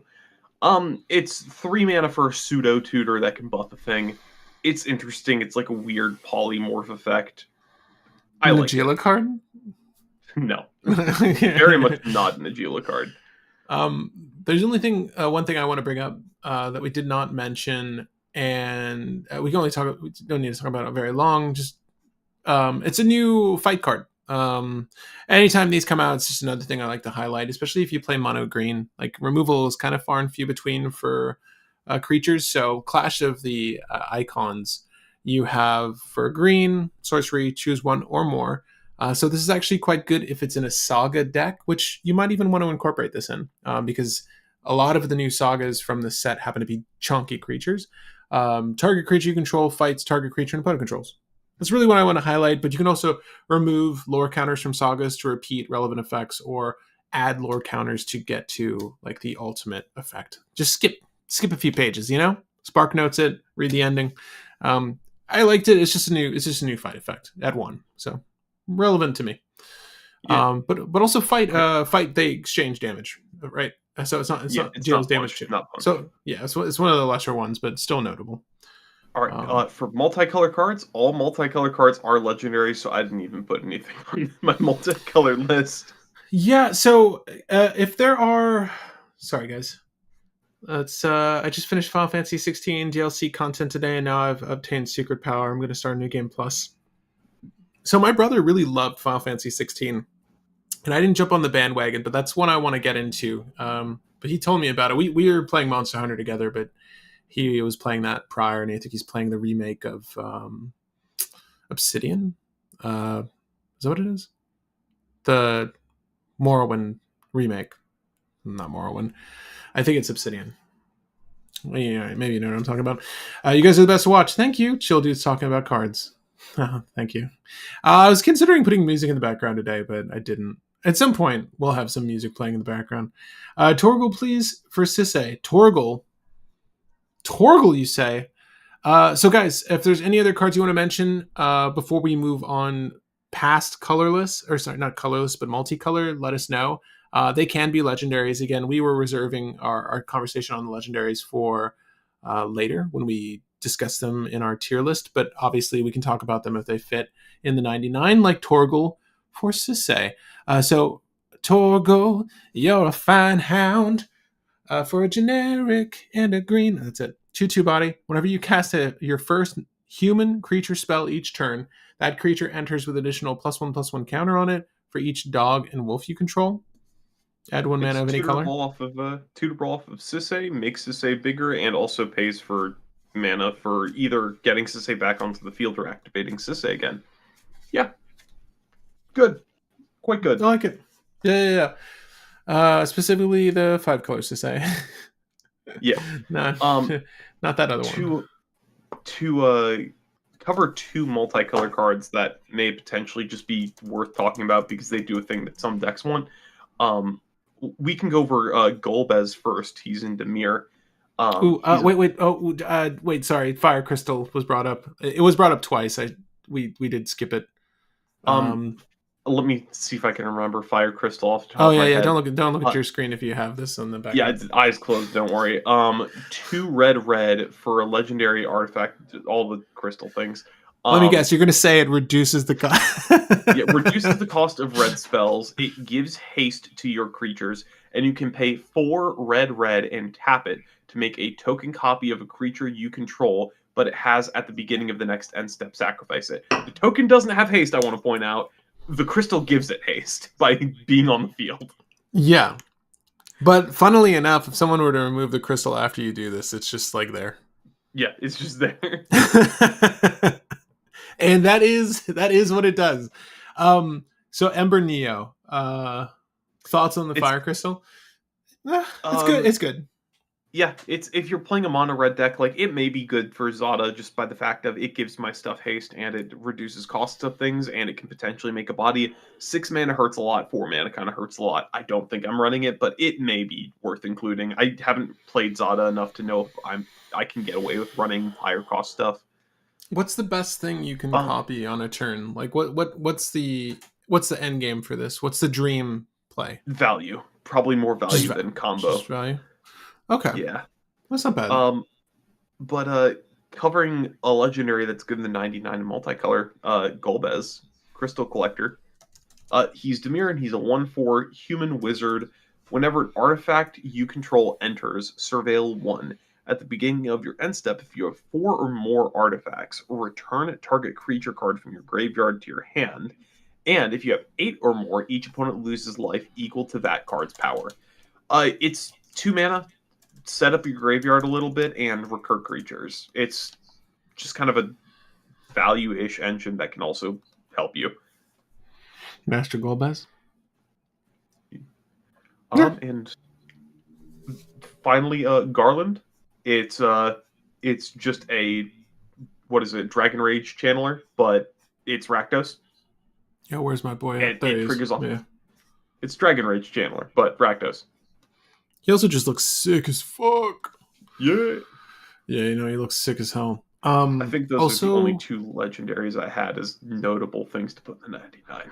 Abzo brought up again, guys. Anything you want to bring up, we can talk about. But I see Hope, as time was brought up. I had her on screen a second ago. I am putting her on screen right now. Is she Oh Azorius or yeah, Simic?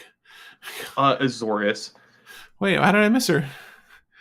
Wait, Hope S time is a white and a blue for a legendary creature, human wizard with 2 power, 2 toughness, and lifelink. At the beginning of your end step, each opponent mills X, where X is the amount of life you gain this turn.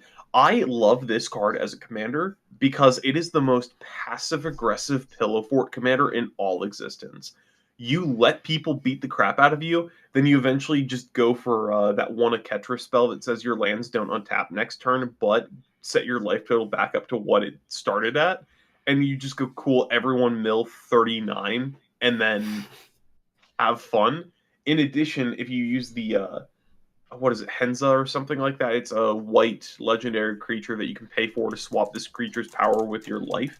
If you swap back and forth a couple times, every time your life total goes back up to 40, you gained 36 life from going from 4 to 40, and you can do that twice to make everybody mill 72. Uh, Hope Hope can do some stupid mill things. Hope is a very very dumb fun card, probably better for casual than competitive, but I would not be surprised if I heard this won a competitive mm. match. So I see. Considering putting the crystals in Lara Croft, not sure whether you should do that or not. They're not legendary. Fire crystal copying stuff like Sunspine links in Fanatic of Mogai. It allows me to create a second Ifrit Come to me, Ifrit. Yeah, it does. Golbez Um, is really good in Noctis. Yeah. so Wolfsbane, yeah, there's several cEDH viable commanders in here. We're not covering commanders today. We're covering things that you put in the 99 of the deck. When we do the tier list, that's when we're going to be covering commanders, and that is going to be its own whole freaking stream. Yeah, it's gonna be really long. It's I going to mean, be our like videos a are lot of normally long. Genova was really long. What the hell? Why was Genova 3 hours? because What we were we? had like 130 something cards in the deck. Yeah, that's true. And Genova came out okay. I really enjoyed making it. That's important, but I won't say that Genova is going to make waves in a competitive setting. She was super fucking fun to build. But Terra as a 5 color food chain. Yes, and this is again going to commanders instead of Yeah, no. I'm well. It's. I know it's hard to avoid what with us going over multicolor, and there's really just legendaries here. But let's move on to again. If there's anything specific you guys want to talk about, we'll get to it. yeah. I Mateus, yeah, Golbez is in the 99. Golbez for sure in the 99. um, Squall Seed Mercenary definitely in the CZ. Definitely want to brew this on the channel. VV definitely want to brew this on the channel. So many of these legends definitely want to brew on the channel, and uh, I think we're gonna go. for the Terra food chain, though, just giving the quick thing for those who don't know, and just for the sake of covering it because somebody brought it up, Terra is Wooburg because of the backside, and when Terra enters, you mill 5, put an enchantment from your graveyard to your hand, and what you do is you just food chain to mill your deck. You recur Perforos, and then with Perforos in play, you burn everybody to the ground. So good, just Simple and so good. This straightforward. art, I'm obsessed with this art. Yeah, I have it on screen now. I'm super excited. Good luck to anyone opening these packs. There's so much cool stuff to open. Not just like good cards for the game, but amazing, amazing art in this set. Hopefully, none of this stuff is like too horribly expensive to pick up on singles, but we'll see. Really enjoy long videos. Me too. I usually like. I understand that usually a video that runs 2 hours long is background entertainment, but like I'm happy to do that. I love listening to that stuff. I usually listen to a lot of LTT while I'm like practicing tennis or honestly anything around the house, errands. Dude, there's so many legends I want to build from this set. This is gonna be Yeah. we're gonna be talking about Final Fantasy for a long time. I think we'll Yep. see. We'll Well, probably avoid some of the ones that are. I feel like Vivi's going to be built to high heaven, and Noctis is probably going to be built to high heaven. But yeah, they're um, going to be very very solved by the time that we want to build it. But so let's before we move on to colorless, I'm gonna close because it's very fitting. Is Buster Sword one of your cards, Will? a Buster Sword is going to be one of my Okay, cards. so we're gonna end the poll.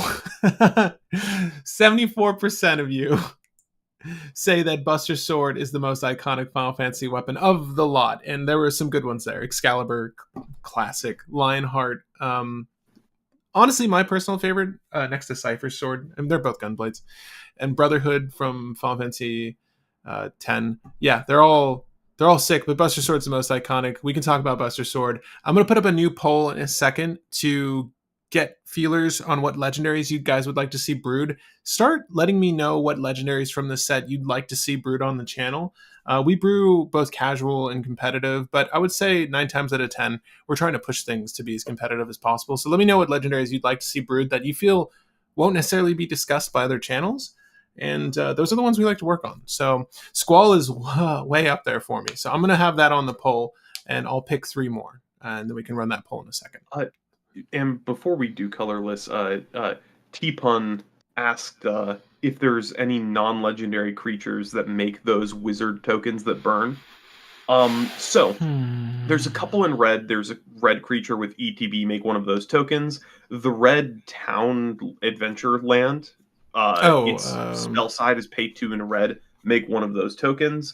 There's a red cantrip with rebound that makes one of those tokens, and I think black has a couple cards that make those tokens as well. There's I think 5 or 6 cards in the set that aren't legendaries that make those wizard tokens, and then there's the equipment that Patrick brought up that basically makes a creature into one of those wizards.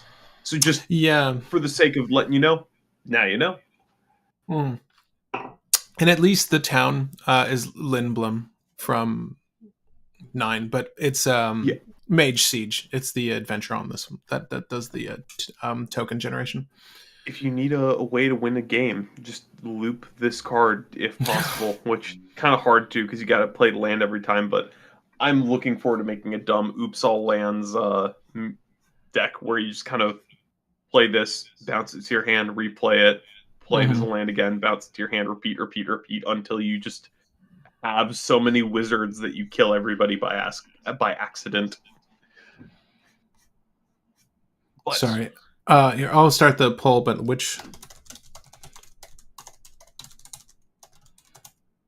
you can go ahead. I'm sorry. well, I'm reading through chat to see if anybody's wants to bring up different things. Um, Mono Black Sephiroth is a good win con. I feel like VV is going to be brewed so much by so many Uh, people. that doesn't Lionheart mean is we just shouldn't do it, but yeah. yeah. Lionheart is just bad in comparison to Buster Blade. It is too much mana and doesn't feel like an iconic addition to Squall. The Wandering Minstrel looked kind of cool, actually. Sorry. Also, Um, Kefka. I really want to brew Kefka. Oh, I'm sorry. That's going on there too. Moogle is the most iconic weapon. I'm looking forward to brewing up Quiston. Yeah, Quistis. Quistis. Um, okay, awesome. Thinking of brewing a spicy Kefka wizards. Yep, yep. 100% Um, Kefka Cord Mage specifically. there's multiple red black spellslinger legendaries. Not sure which to brew. Yeah, I like number three. Number three is a decent burn commander, and I might brew Hmm. that at some point, but I don't think I will because there's too many things I already want to brew from this set. Yeah, so right now I'm sorry I'm taking him half this list, but I put Squall Seed Mercenary, Kefka Cord Mage. I'll throw Terra Magical Adept in there. I think Terra will be a fun brew. It doesn't necessarily build itself, but whatever else you guys would like to. Where is Excalibur? Yeah, I was gonna put that on there actually, but I didn't. Let me know one more legendary you guys would like to see, and then we can start this poll up because I am curious to see Oh, what you guys want to build. one casual legendary I kind of wanted to brew because I'm like, this is the most KCI commander, and it is not in the same way that anybody else has built KCI. Mm. Tella, Great Sage. Tella. Yeah, Tellah, Great Sage. Whenever you cast a non-creature spell, you make a 1/1 colorless hero. If you paid 4 or more mana, you draw 2 cards. If you paid 8 or more mana, you sacrifice them and deal damage equal to the amount of mana you spent. Um, you just play all of the bad 4 to 7 mana rocks that tap for mana immediately, and then things that make you mana when you cast stuff, or things that let you sacrifice the hero token for mana, or KCI effects, and then you just Hmm. play your entire deck in one turn. Yo, I like that. I actually really love the challenge of building Ragnarok Divine Deliverance for the memes. X Death Void Warlock is being suggested. Tella is my fave Final Fantasy character, says Nathan. Oh wow. Okay, so it's your favorite and it's decently viable for I'm sorry, KCI. Yeah, Oh shit, except Void Warlock was the thing that just got spoiled. That is the 163rd. which one? Oh yeah, I just looked it Exdeath, up. It looks yeah, X Death. It's on the screen Ex- now. Exdeath Void Um Warlock is just a very big creature. It's Yargle Multani, but 3 mana. Oh, we just copy paste our Yargle Multani deck real quick. Yeah, we legitimately could. That was a good deck. I'm really impressed. I of all the decks we've built, I would have said the Yargle Multani was maybe the most We just impressive. have to take out Mana Crypt and Jeweled Lotus. Yeah. Dude, you know what, Gibbous, I actually really do like the idea of doing Fang and Vanille.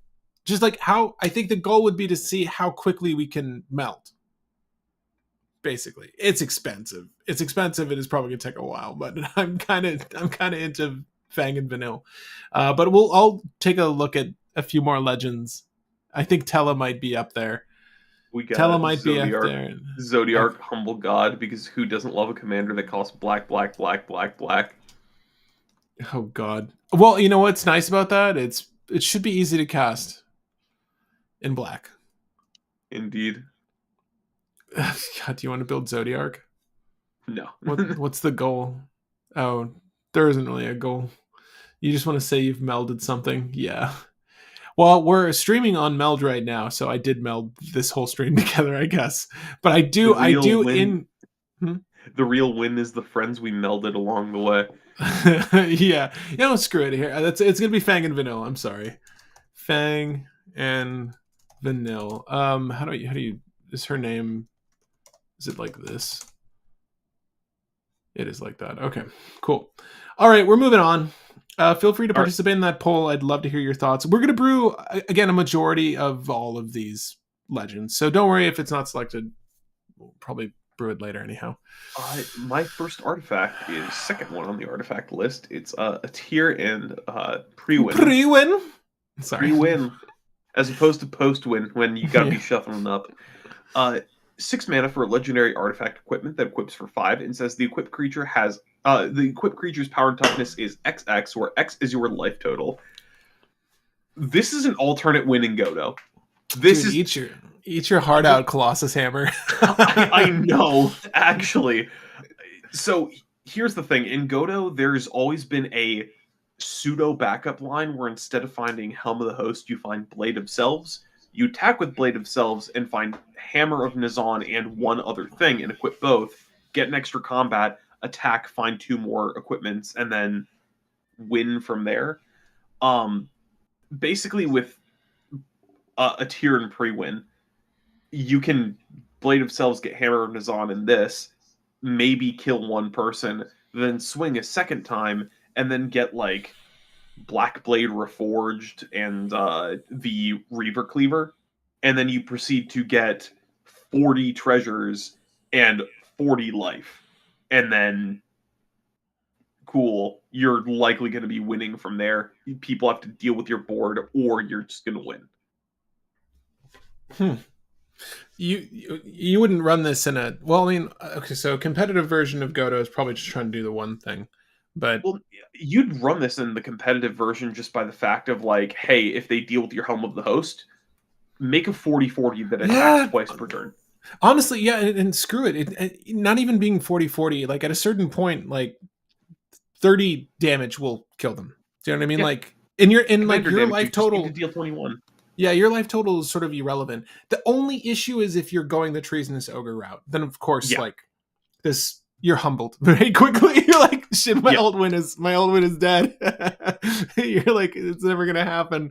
But this is kind of cool utility for that deck. I don't yeah, disagree. It's also just any like any Voltron list that could cheat this in, and you just start hammering people. Like, let alone Godo. I kind of really dig this because usually those Boros decks are kind of laughable. Like, you're not really concerned too much about dealing with them. But if this drops and you weren't ready, you're kind of dead. And the only issue is it doesn't offer any evasion on top of this, but or not evasion. You know what I mean? Like a yeah. trample or Evasion. protection No. from. Yeah, exactly. Yeah. Um, it's just vanilla. You just go big. I Yeah, kind of dig and that. you can always go for the Balan route where you just equip this for 2 instead of equipping it for 5. Put this in Halcyon I Halcyon Witness. Oh, I spelled it wrong. Give me 1 second. uh you can put this in that one commander that has ward pay life equal to this creature's power. Yeah, right. Oh my god. There's a lot Exchange of your cool life things. total with Evra Halcyon Witness's power. Um, Evra Halcyon Witness's power could be really big at all This is times.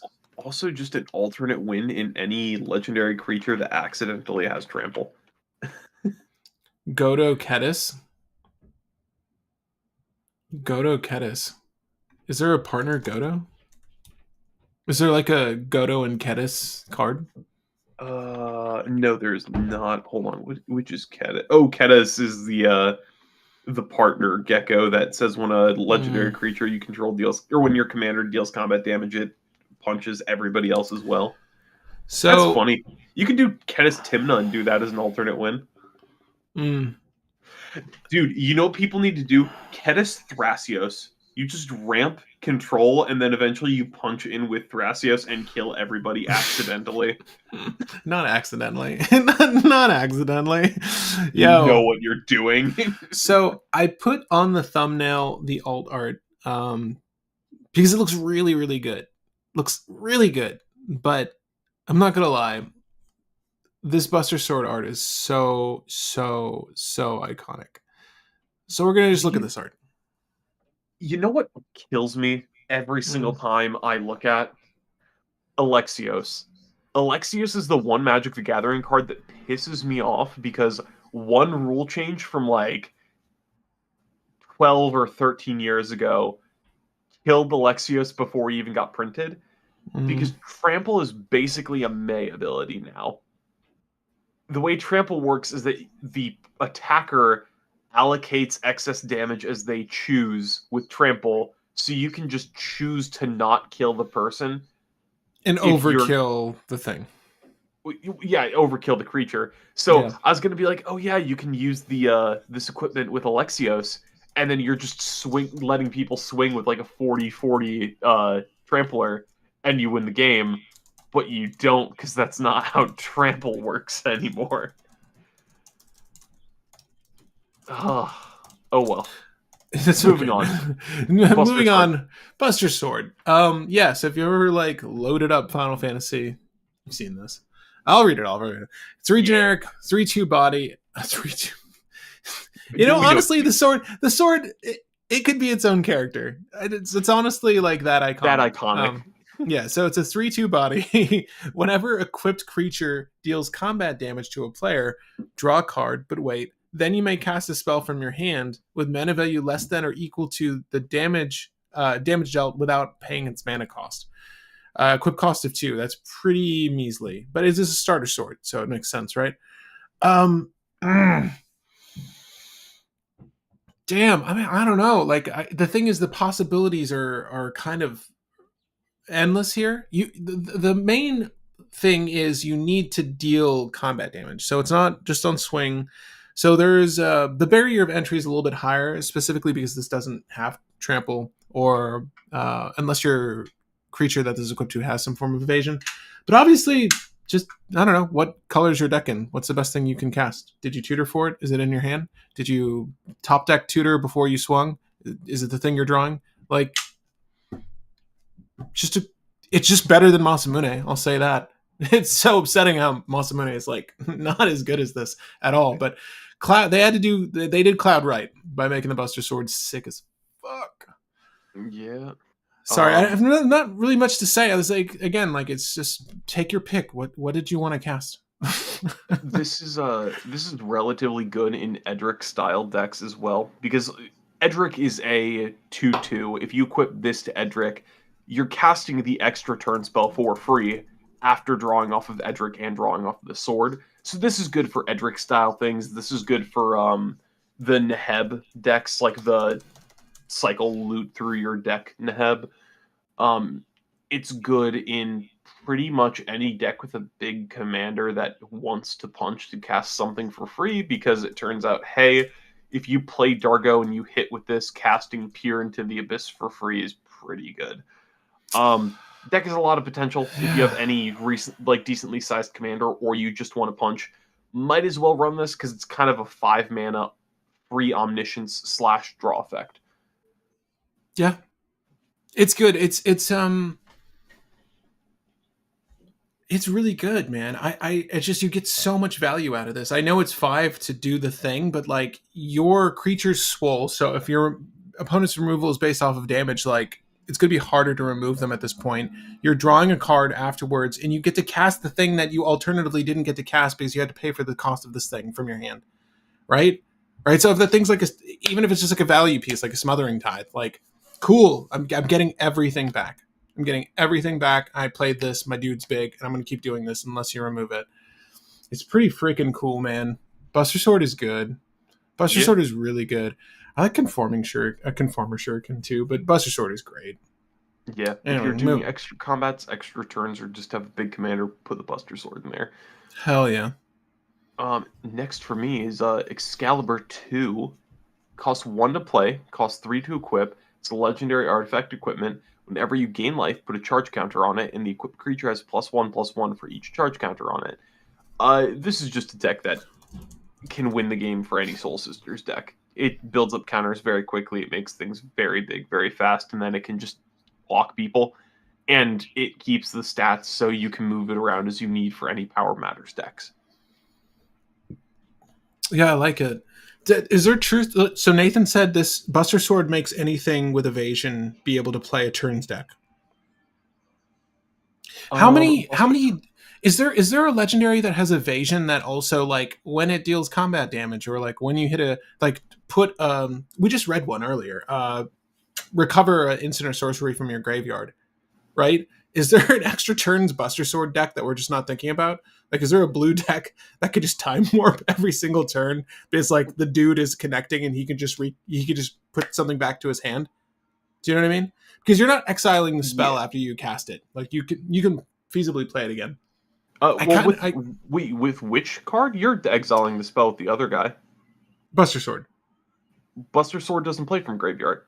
No. Is there a legendary that says like when it connects, you can recover a instant or sorcery? Yeah. Like no, I don't think there is. I want to because like Nathan, I want to do what you're saying. Like I want to take this to its logical conclusion. Like I want the deck that does infinite extra combats, infinite extra turns, like whatever, and I will just draw my deck and do this thing. That's at Malcolm. Uncle. Now it's the hour for Uncle Carl. I assume it's a reference for Excalibur. Oh, okay.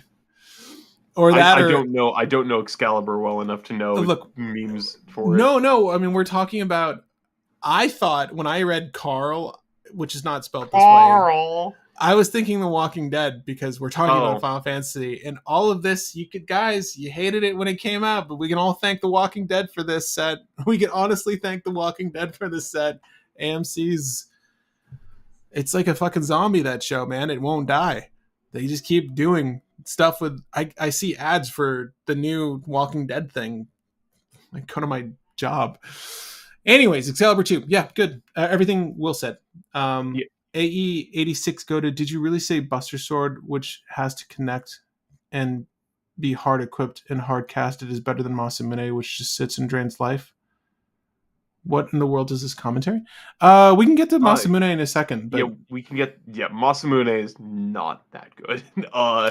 Really quick. From what I remember, maybe I read it wrong, but I still have Masamune on my list, but it's not that great. I have 2 cards before Masamune, but they're pretty straightforward. One is Genji Glove, 5 to play, 3 to equip. Give the equipped creature double strike on the first combat, get an extra combat, and untap it. It's just another. It's a quad strike equipment. It's very good if you need to punch. Cool. Yeah. Next is a Poo-Poo UFO. It's Walking Atlas, but it has more toughness, it has flying, and you can give it power if you have towns. It's another Walking Atlas. Some decks actually run Walking Atlas, so it's you make a land cover. Yeah, it's not bad. It's not put a land into the battlefield tapped either. So Masamune. 3 mana, legendary artifact equipment, equips for 2. As long as the equipped creature is attacking, it has first strike and it must be blocked if able.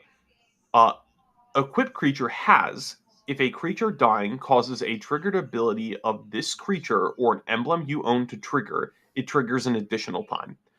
So, I looked up every single commander that has a dies trigger or has a leave the battlefield trigger.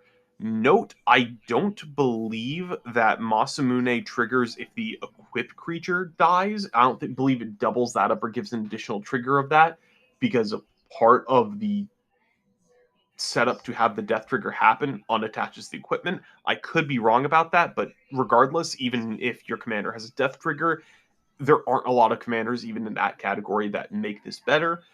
There's not a lot of commanders that have a good leave the battlefield trigger either, so Masamune doesn't really do anything with your commander. The thing Masamune is good for is that you can throw it on like Blood Artist effects. You can throw it on creatures that you have in the 99 and use that to draw extra cards, do extra damage off of Blood Artist, things like that.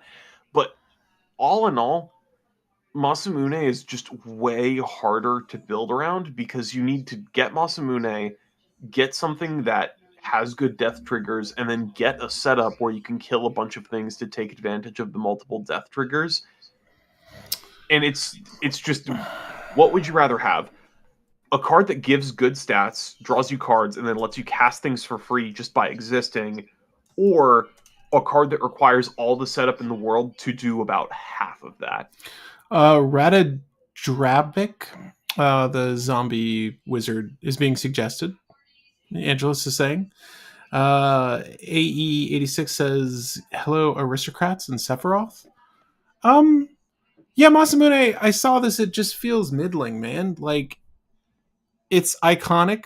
It's such a sick fucking weapon. It should have reached. The damn thing literally extends at will. So it's just weird. I feel like it misses on flavor for what it is, but it's also just not. Again, the Buster Sword is just pure value. It's like when you slam the One Ring into pretty much every deck because you want card quality. The Buster Sword is like, well, card advantage. I want card advantage. I want to cast spells for free.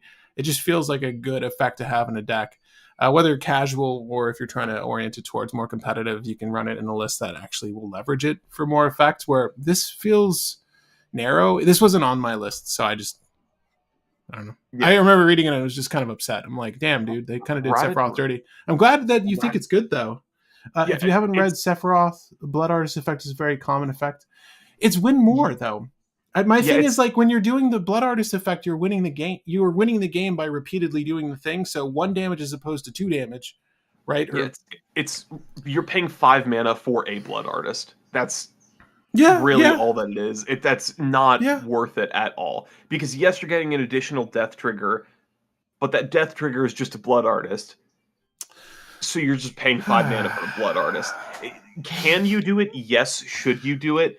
Not really. Ratadrapic is probably the best example of a commander that can use Masamune just because you're making multiple copies of a legendary creature, except you're not making it legendary, which is usually very broken and very abusable. But my main thing with Ratadrapic is you're usually trying to abuse the legend rule with Ratadrapic to have the creature repeatedly die over and over and over and over and over again so that it'll create a loop. Masamune is just, it's not a good card. It's playable. For some decks, there are death triggers that you can very easily abuse, but Blood Artist effects are not really one of them. It's just not that great because if you take a look at the Sephiroth, the mono black Sephiroth that got printed, you play it for 3, you equip this after paying 3 for this and then paying 2 to equip it.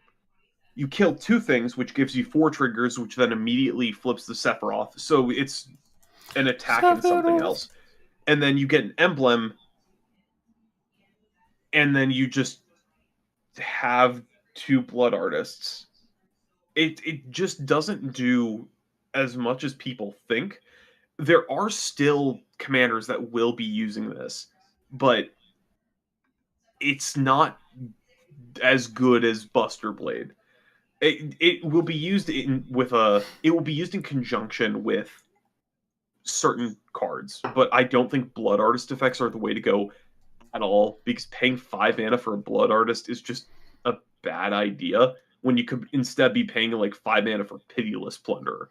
Or 5 mana for Buster Sword, bro. 5 mana for Buster Sword. Look, there's a reason it's mythic rare, okay? Like, we got a lot of penny mythic rares, but this one's actually really good. I like Masamune. I think the effect's going to come more into play later. But like Will was saying, I don't know. Again, if there's something I'm missing that's beyond the mono black Sephiroth, please let me know.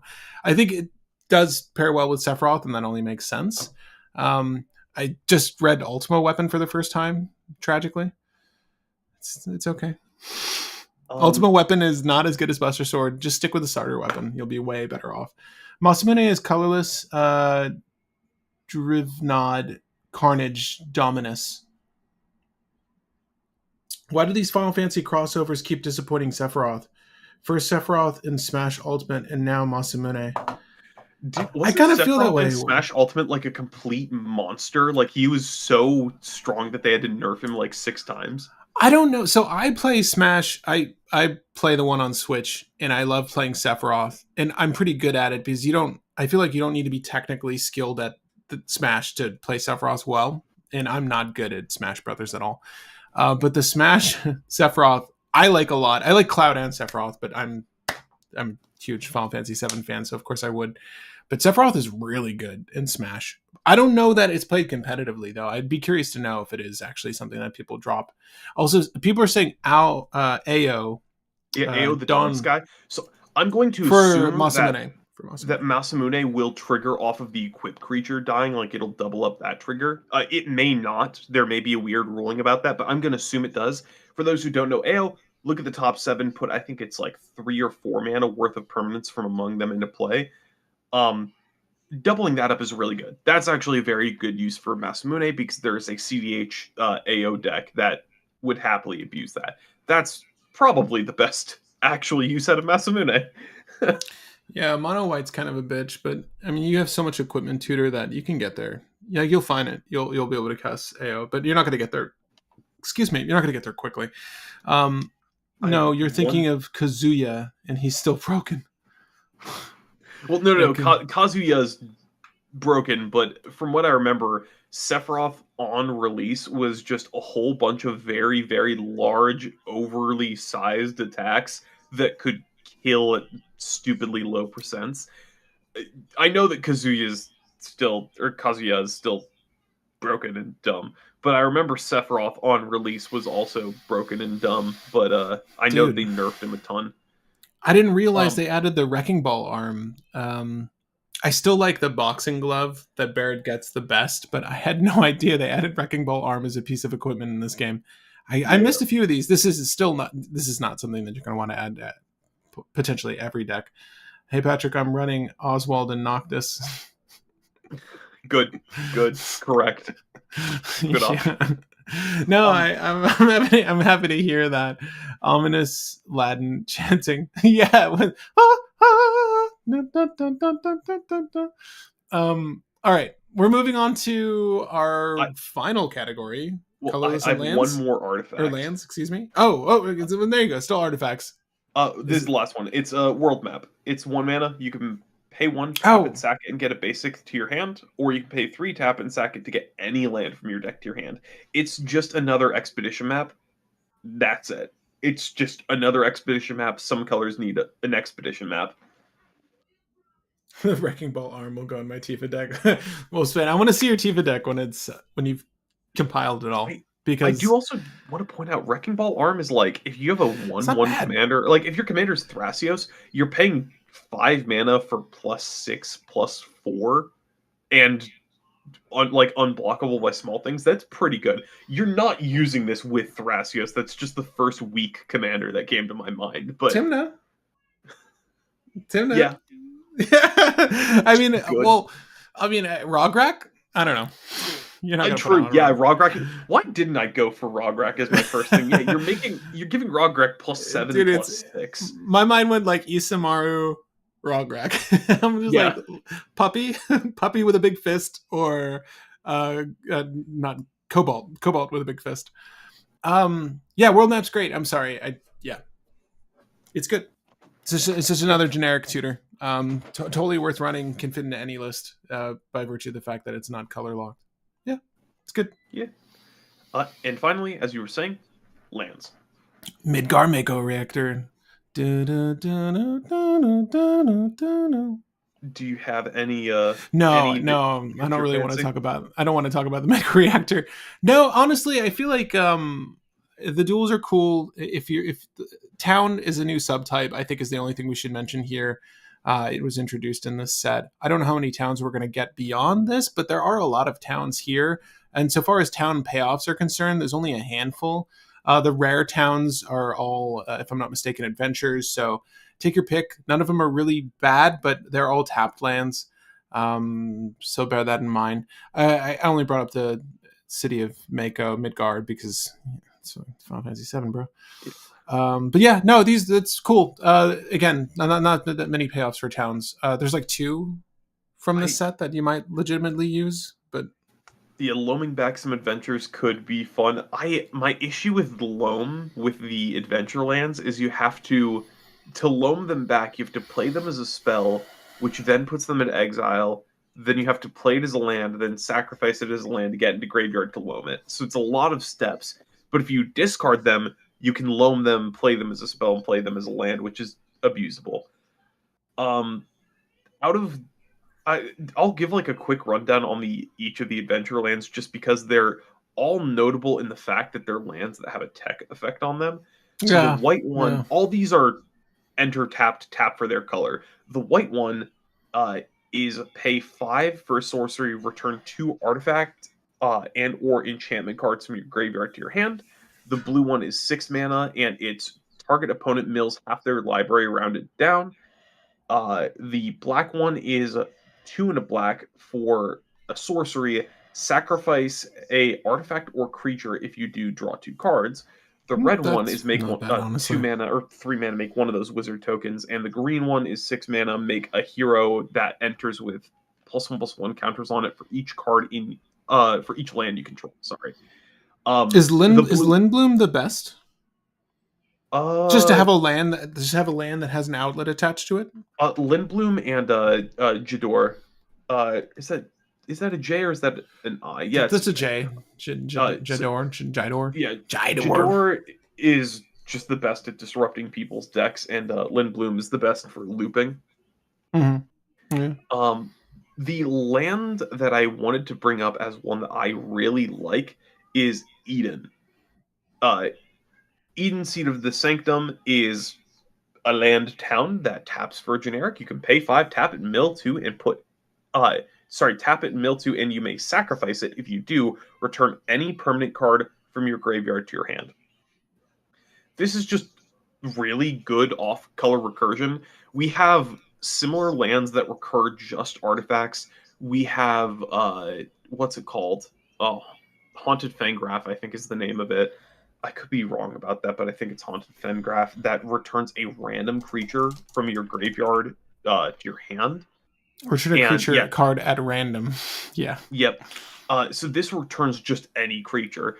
In addition to the fact that this can return enchantments, so this is just a very good off-color way to fill your graveyard, put things from the top of your deck into your grave, and also recur something good. It's good at getting non-creatures back in black and white for you. It's good at getting any permanent back in red and blue for you. And in green, it's a replayable land. So you can just get back your best permanent over and over and over and over and over again. So you can Yeah. just abuse Yeah. it. Yeah. The fact that it doesn't enter tapped, the fact that, ramming up Excavator, Crucible of Worlds, just play it back out. It's not exiled, and it's in fact sacrificed. And the fact that this is permanent, it's just pretty gnarly. That's probably one of the better. This is probably the best town we've got from this set, frankly. Generic, obviously not valid for triple, quad, or cinco colors, but I think for a mono or dual color, you can probably get away with this. It's not bad. Yeah. Starting Also, village is cracked. or starting town. So starting town, I keep forgetting that this is a card. It enters tapped unless it's your first, second, or third turn, and it taps for a colorless, or you can pay life and tap it to get any color. This is a mana confluence that can also tap for colorless. In Oh, I'm gonna. cEDH, it's probably never getting past turn 3, and if it does, you'll have more lands to play than this land, so you're cool with it Yeah, entering this tapped. is like if you're still running Tarnished Citadel, like me, you could switch this in for Tarnished Citadel. Yeah, no, I totally. Yeah, Yeah, yeah. This is it good. This is good. This okay. Okay. that is good. I keep forgetting that one exists. Between And these two towns, one is arguably better than the other. I'd say Starting Town probably fits into more list than yes, well, Sanctum. starting town's probably an auto include in any deck that runs 2 or more colors. Any deck that runs City of Brass probably runs starting town. God, yeah. I mean, hopefully, with how successful I'm assuming the set's going to be, there should be a lot of these on the market. So this is just going to be a good alternative rainbow land for you beyond your command towers and stuff. So this is another good land to pick up for sure. Planar Nexus grows in power. You say, you don't say. Wow, Yeah, yeah, starting town's great. Thank you for bringing that up, by the way. Planar Nexus is a town now as well. Let's go. Oh, Um, yeah, I guess it is. I guess it is. uh, Is every two non-basic land type? two Yeah. other lands to give just a very basic shout out to. Capital City is just another land that can cycle. It's an untapped colorless source that can filter colors and it Which one? I'm cycles. sorry. Capital The City. capital city. Thank you.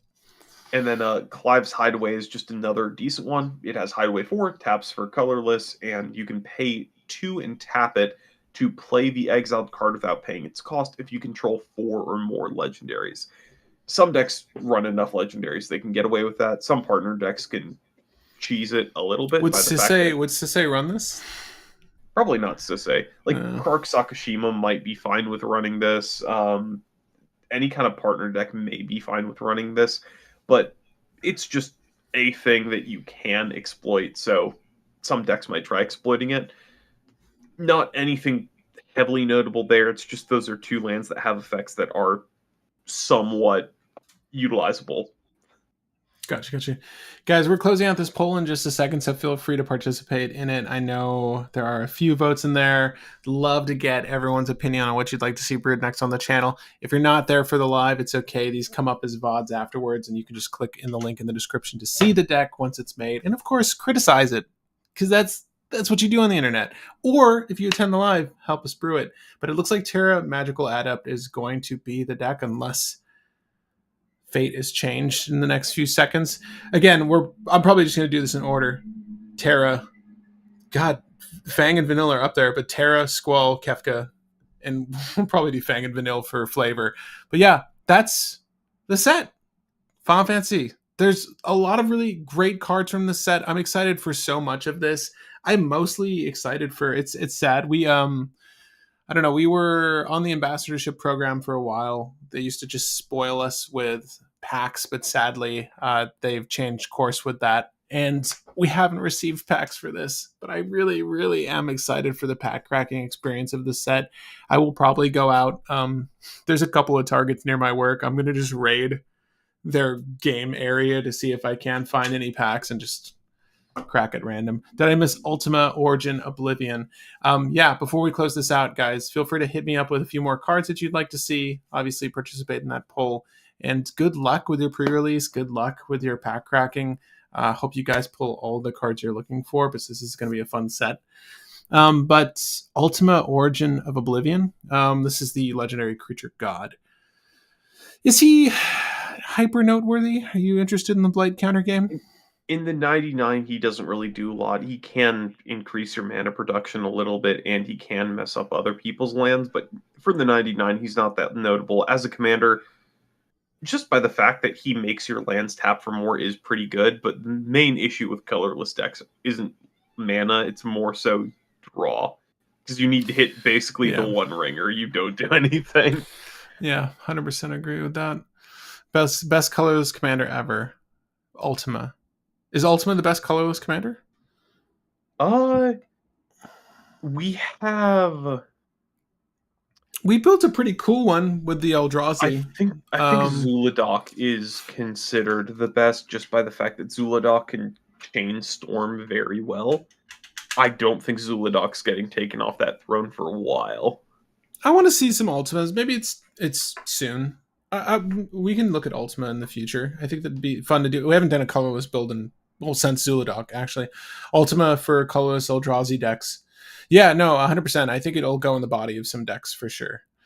So with Masamune and Aether and Priwin, Jury Master of the Review is actually a very dangerous Voltron commander now. Yeah, because when it dies, it deals damage equal to its power to a target, if I remember correctly. Yeah. So your power is your life total. I read Yeah, Jury and I that's the thought Street Fighter. die punch. That's the jury. Yeah. For colorless commanders, I think the notable colorless commanders right now are some people like Liberator, but Liberator is kind of eh. The other ones are the draw back up to 7 Kozilek, Ulamog the Defiler, just pay a bunch of mana to get the spaghetti monster attack and take somebody out of the game. Ultima's probably going to be noteworthy just because he's the Dork commander. Zuladok is the really strong Storm commander. Oh, the Capital Triad is one that works very well just by the fact that you make goats into 9/9s. So yeah, it's Capital Triad is I think the top casual one, and then for cEDH, it's like somewhere between Zuladok and Kozilek the Great Distortion, and I think Ulamog the Defiler is like in an awkward space between the two. All right, man. Favorite card from the set? Go. Uh, I need to actually let's look over my list again really quick to get one. For me, it's I don't know. Probably one of the white cards, so I can put in Oswald. That's Yeah, it. Cloud limit break. That's my favorite. mine is probably a tier and pre-win, but it may be. Restoration. I lied. Restoration magic, because I'm definitely going to run that in my deck. Also, wide mages for the win. It may be Blue Mage's Cane, or the Black mage's Life Total rod, equipment. baby. Oh yeah. Yeah, the Black Mage's one is really good as well. There's some good shit from this set, dude. I'm so excited for this set, guys. I'm closing out the poll in 3, 2, 1. Okay. Actually, the card I'm probably going to use most from this set is going to be the Falcon, Airship Restored. That card is in casual. That card is a monster. I'm just going to end with the biggest upset. Najila gets Cloud Strife art. Yeah. Couldn't be Oswald. I really, oh my god! I had a keychain with the same art. I also had a keychain with a Cloud on the motorbike when he's escaping Midgard.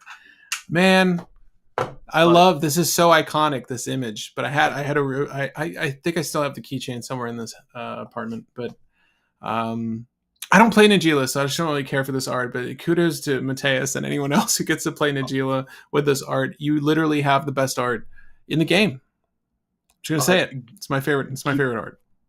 Gibbous, I don't think that you were here when we talked about the delivery Moogle, but really good card considering the fact that with Displacer Kitten and Lotus Petal and something like Tormod's Crypt, you just go infinite. And if you have one of the baubles, Urza's Bauble, whichever, you just kind of set up to draw your deck, or with the Spell Bomb, you actually draw your deck with your infinite mana. Moogle is very good. There has to be some kind of... Wasn't there a thing with, like, Liar and somebody else? The joint card with Liar and... Who was it? I mean... Liar and Catilda and Liar. When you cast a human, target instant or sorcery card in your graveyard gets flashback. Flashback's cost is equal to the mana cost. That's a tutor 2 creatures win the game set up with a Displacer Kitten and Moogle. Like you just cast a tutor to find Displacer Kitten, start spawning off, cast a human, find a Moogle, then do the thing. Do you want to do Catilda and Liar? No. Moogle displacement? Moogle displacement unit? We can leave that to somebody else. I'd prefer to build like a new commander. All right. Guys, that's it for the stream today. Thanks for joining us on this one. Like I said earlier during the beginning of the stream, there's some logistical things going on, but we're going to move what is likely going to be a very long. We've tried to cut down the time of it by doing legendary reviews as the set has been spoiled, but we have a very long list of legendaries from the set, and we're going to do a legendary tier list for you guys sometime this weekend and or sometime next week. But no matter what, we're going to be doing a Terra magical adept list for you guys soon. I'm excited for that. We'll probably go the food chain route, but we'll see. Obviously, if we get different vibes as we begin to build it, or there's better suggestion during, we usually take your advice. So be there for that. Thanks for joining us on this one, and we'll see you on the next one. Maybe not. It's okay. We exist on the internet. We'll be around. YouTube, thank you for the coverage, dude. Always. Suplex is a Burning Wish target, so it's also towards the top of my personal list. Suplex is great. Indoraptor needs Ader and pre-win. Indoraptor just wins. Oh my Oh god. yeah, that's with the equipment where it's stats to life. Yeah, I'm trying to pull it up. Wait up. Indoraptor is when it gets damaged. Target opponent or choose an opponent at random. That opponent either sacrifices a creature or gets punched by Indoraptor. Dude, it's the perfect hybrid. There's so many IPs in this game now that a lot of these cards kind of just escape me. Like I'm good at remembering a lot of the Magic specific legendaries, but no, I forgot Indoraptor. I feel like one of us pulled Indoraptor. Am I crazy? When we No, it's I've said I was going to brew Indoraptor. I think is what you're thinking of. well, now you have every excuse. Yeah, indeed. You said Aether and Prewin were your favorite. Yeah. All right. It is my favorite equipment from the set because it's a dumb new thing for Godo, and that card also just goes into pretty much any commander. It's such a good equipment. Godo's rent free for you, man. Yeah, Godo is one of my first. I can't remember if Godo was technically my first cEDH deck or Sasaya because I built Sasaya as competitive as I could, and it turned out that